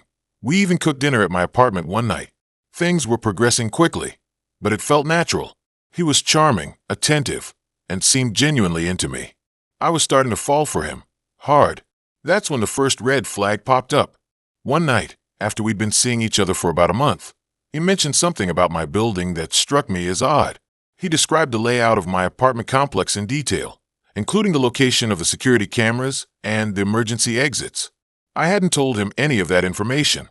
When I asked him how he knew, he brushed it off, saying he was just observant. But it made me uneasy. Then, there was the incident with my cat. I had a small tabby cat named Luna, who was my constant companion. Alex claimed to be a cat person, but Luna always seemed skittish around him. One day, I came home from work to find Luna hiding under my bed, trembling. When I coaxed her out, I noticed a small bald spot on her back, like someone had pulled out a chunk of her fur. I confronted Alex about it, and he denied it, saying Luna must have done it to herself. But I didn't believe him. Despite these unsettling incidents, I tried to rationalize them away. I told myself I was being paranoid, that I was reading too much into things. I didn't want to believe that Alex could be anything other than the wonderful guy I thought he was. But deep down, a nagging voice kept telling me something was wrong. Things came to a head one weekend when Alex invited me to go camping with him in a remote area outside of the city. I was excited about the trip. I loved camping, and I thought it would be a great opportunity for us to bond. But as we drove further and further away from civilization, I started to feel uneasy again. The campsite was secluded, miles away from the nearest town. There was no cell service, no other campers in sight. It was just us, alone in the woods. As we set up camp, I couldn't shake the feeling that I was being watched. Alex seemed different too. He was quieter, more distant. His eyes had this strange, unsettling glint in them. That night, as we sat around the campfire, he started telling me stories about his past. He talked about his childhood, his family, his previous relationships. But the stories were dark, twisted, and filled with anger and resentment. He spoke about his ex-girlfriends with a chilling contempt, describing them as manipulative and deceitful. He said they had all betrayed him, used him, and left him broken. As he spoke, I realized that the wonderful guy I thought I knew was just a facade. Underneath the charm and charisma was a deeply damaged, potentially dangerous individual. I was terrified. I knew I had to get out of there, but I didn't know how. I pretended to be tired and suggested we go to bed. He didn't protest. As I lay in my tent, trying to fall asleep, I could hear him moving around outside. The sound of rustling leaves, snapping twigs. It was like he was patrolling the perimeter of the campsite, guarding me, or trapping me. I couldn't sleep. My mind was racing, trying to come up with a plan. I knew I couldn't stay there any longer. I had to escape. As soon as I was sure he was asleep, I quietly crawled out of my tent. The moon was hidden behind the clouds, and the woods were dark and silent. I could barely see a thing. I started running. I ran as fast as I could, stumbling through the trees, desperate to get away. I didn't know where I was going, but I knew I had to keep moving. After what felt like hours, I stumbled upon a dirt road. I ran along the road until I saw a faint light in the distance. It was a small cabin, and I could hear the sound of a generator running. I ran towards it, praying that someone was home. I knocked on the door, and a gruff-looking man answered. I told him what had happened, and he immediately took me in. He let me use his phone to call the police, and he gave me a warm blanket and a cup of coffee. The police arrived a few hours later and took me to the nearest town. They launched a search for Alex, but he was gone. He had vanished without a trace. They found his car abandoned near the campsite, but there was no sign of him. I never saw Alex again. The police investigated him, but they couldn't find any evidence of criminal activity. He had no prior record, no history of violence. It was like he had just appeared out of nowhere and then disappeared again. I spent the next few months in a state of constant fear. I changed my phone number, moved to a new apartment, and started seeing a therapist. I was diagnosed with PTSD. I had nightmares about Alex, about the woods, about being trapped and alone. It's been years since that happened, but I still struggle with the memories. I'm still afraid of dating. I'm still afraid of trusting people. I'm still afraid of being alone in the dark. I try to move on, but I can't shake the feeling that Alex is still out there, somewhere, watching me. Sometimes, when I'm walking down the street, I catch a glimpse of someone who looks like him. My heart skips a beat, and I feel a wave of panic wash over me. I know it's probably just my imagination, but I can't help but wonder if he's really there. I know this story is probably hard to believe. I know it sounds like something out of a horror movie, but it's real. It happened to me, and it's something I'll never forget. I needed to say this. It's heavy. It's scary. It's a Tinder horror story. Okay, so yeah, Tinder. I swore I was done with it, like a million times. Deleted the app. Promised myself I'd meet someone organically. Whatever that even means these days. But you know, boredom hits, loneliness creeps in, and before you know it, you're back, swiping through the endless stream of faces, hoping to find someone even remotely interesting. And that's how I met Ethan. His profile was decent, not overly curated, which I appreciated. A couple of photos of him hiking, one with a dog, and a bio that was short and sweet. Looking for someone to explore the city with. Good vibes only. Seemed harmless enough. We matched, and the conversation started off pretty normal. Small talk about our jobs, our hobbies, what we were looking for on the app. He seemed genuinely interested in getting to know me, which was a nice change from the usual, hey, or some sleazy pickup line. We chatted for a few days, and he suggested we meet up for coffee. I hesitated. There was something about him that I couldn't quite put my finger on. Not a red flag, exactly. More like a yellow flag. A feeling in the pit of my stomach that told me to be cautious. But I ignored it. I'd been on so many boring, uneventful Tinder dates that I figured, what's the worst that could happen? We met at a cafe downtown. He was taller than I expected, with kind eyes and a shy smile. The conversation flowed easily, and we talked for hours about everything and nothing. He was smart, funny, and seemed genuinely interested in what I had to say. By the end of the date, I was actually starting to feel optimistic. Maybe this was it. Maybe I'd finally found someone worth sticking around for. He walked me back to my apartment, and we stood awkwardly on the sidewalk for a few minutes, unsure of how to end the night. He leaned in for a kiss, and I let him. It was okay. Nothing earth-shattering, but not bad either. We said goodnight, and I went inside, feeling a mix of excitement and apprehension. The next few weeks were a whirlwind. Ethan and I started spending a lot of time together. We went to movies, concerts, museums. He introduced me to his friends, and I introduced him to mine. He was charming, attentive, and seemed to genuinely care about me. He texted me every morning, called me every night, and always made me feel like I was the most important person in the world. But the yellow flags kept popping up. Little things that I tried to brush aside, but that gnawed at me nonetheless. He was always a little too eager, a little too intense. He'd text me constantly throughout the day, wanting to know what I was doing, who I was with. He'd get jealous if I mentioned other guys, even in passing. He started making future plans for us, months down the line, talking about vacations and meeting his family. It was all happening too fast. One night, we were at his apartment, watching a movie. I went to the bathroom, and when I came back, he was on my phone. He quickly put it down when he saw me, but I could tell he'd been going through my messages. I confronted him about it, and he got defensive, accusing me of hiding something from him. I told him that he was being insecure and controlling, and that I needed some space. He didn't take it well. He started crying, telling me that he was just afraid of losing me, that he'd never felt this way about anyone before. He begged me to stay, promising that he'd change, that he'd be less clingy. I wanted to believe him, but the pit in my stomach was growing larger, more insistent. I told him that I needed to go, that I couldn't deal with this right now. He followed me to the door, still pleading, still crying. As I was leaving, he grabbed my arm, his grip tightening.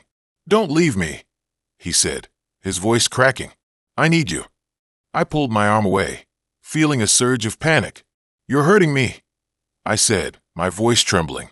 He immediately let go, his eyes widening in horror. "I'm sorry," he said. "I didn't mean to." I ran out of his apartment, my heart pounding in my chest. I didn't stop running until I was safely inside my own apartment. The door locked, the chain bolted. I sat on the floor, shaking, trying to make sense of what had just happened. I knew then that I had to end things with him. I couldn't ignore the red flags any longer. I sent him a text message, telling him that it was over, that I couldn't be with someone who was so controlling and insecure. He didn't respond. For the next few days, I was on edge, constantly looking over my shoulder. I was afraid that he would show up at my apartment or at my work. I told my friends what had happened, and they offered their support. They stayed with me at night, walked me to my car, and made sure I wasn't alone. Then, one evening, I got a phone call from an unknown number. I hesitated to answer it, but curiosity got the better of me. "Hello," I said, my voice trembling. "I know where you live," a voice said on the other end. It was Ethan. I froze, my blood turning to ice. "Leave me alone," I said, my voice barely a whisper. "You can't get rid of me that easily," he said, his voice low and menacing. "We belong together. I'm going to make you see that." I hung up the phone, my hand shaking so badly that I could barely hold it. I called the police, and they came to my apartment to take a report. They told me that they couldn't do anything until he actually did something, but they promised to keep an eye on things. That night, I barely slept. Every creak in the house, every rustle of leaves outside my window, sent shivers down my spine. I felt like I was being watched, like Ethan was lurking in the shadows, waiting for his chance. The next morning, I woke up to find a note taped to my door. It was a picture of me, taken from my social media, with the words, "You can't hide from me," written across it in red ink. I called the police again, and they told me to file a restraining order. I went to the courthouse that day and filled out the paperwork. It was a long and stressful process, but I knew that it was necessary. The restraining order was granted, and Ethan was ordered to stay away from me, my home, and my workplace. I hoped that it would be enough to keep him away, but I was still terrified. A few weeks later, I was walking home from work when I saw him. He was standing across the street, watching me. He didn't say anything, didn't make a move. He just stood there, staring at me with a look of pure obsession in his eyes. I froze, my heart pounding in my chest. I wanted to run, but I was too scared to move. I just stood there, paralyzed with fear, until he finally turned and walked away. I never saw Ethan again after that day. I don't know where he went or what happened to him, but I'll never forget the fear that he instilled in me. This experience taught me a valuable lesson. Always trust your gut. If something feels off, don't ignore it. Don't try to rationalize it away. Listen to your intuition and protect yourself. Tinder and dating apps in general can be dangerous. You never really know who you're talking to or what their intentions are. Be careful, be aware, and don't be afraid to walk away from a situation that feels wrong, because sometimes the yellow flags turn into red flags, and by then, it's too late. I still use dating apps occasionally, but I'm much more cautious now. I pay attention to the warning signs, and I trust my gut. I know that there are good people out there, but there are also dangerous ones, and it's up to me to protect myself from them.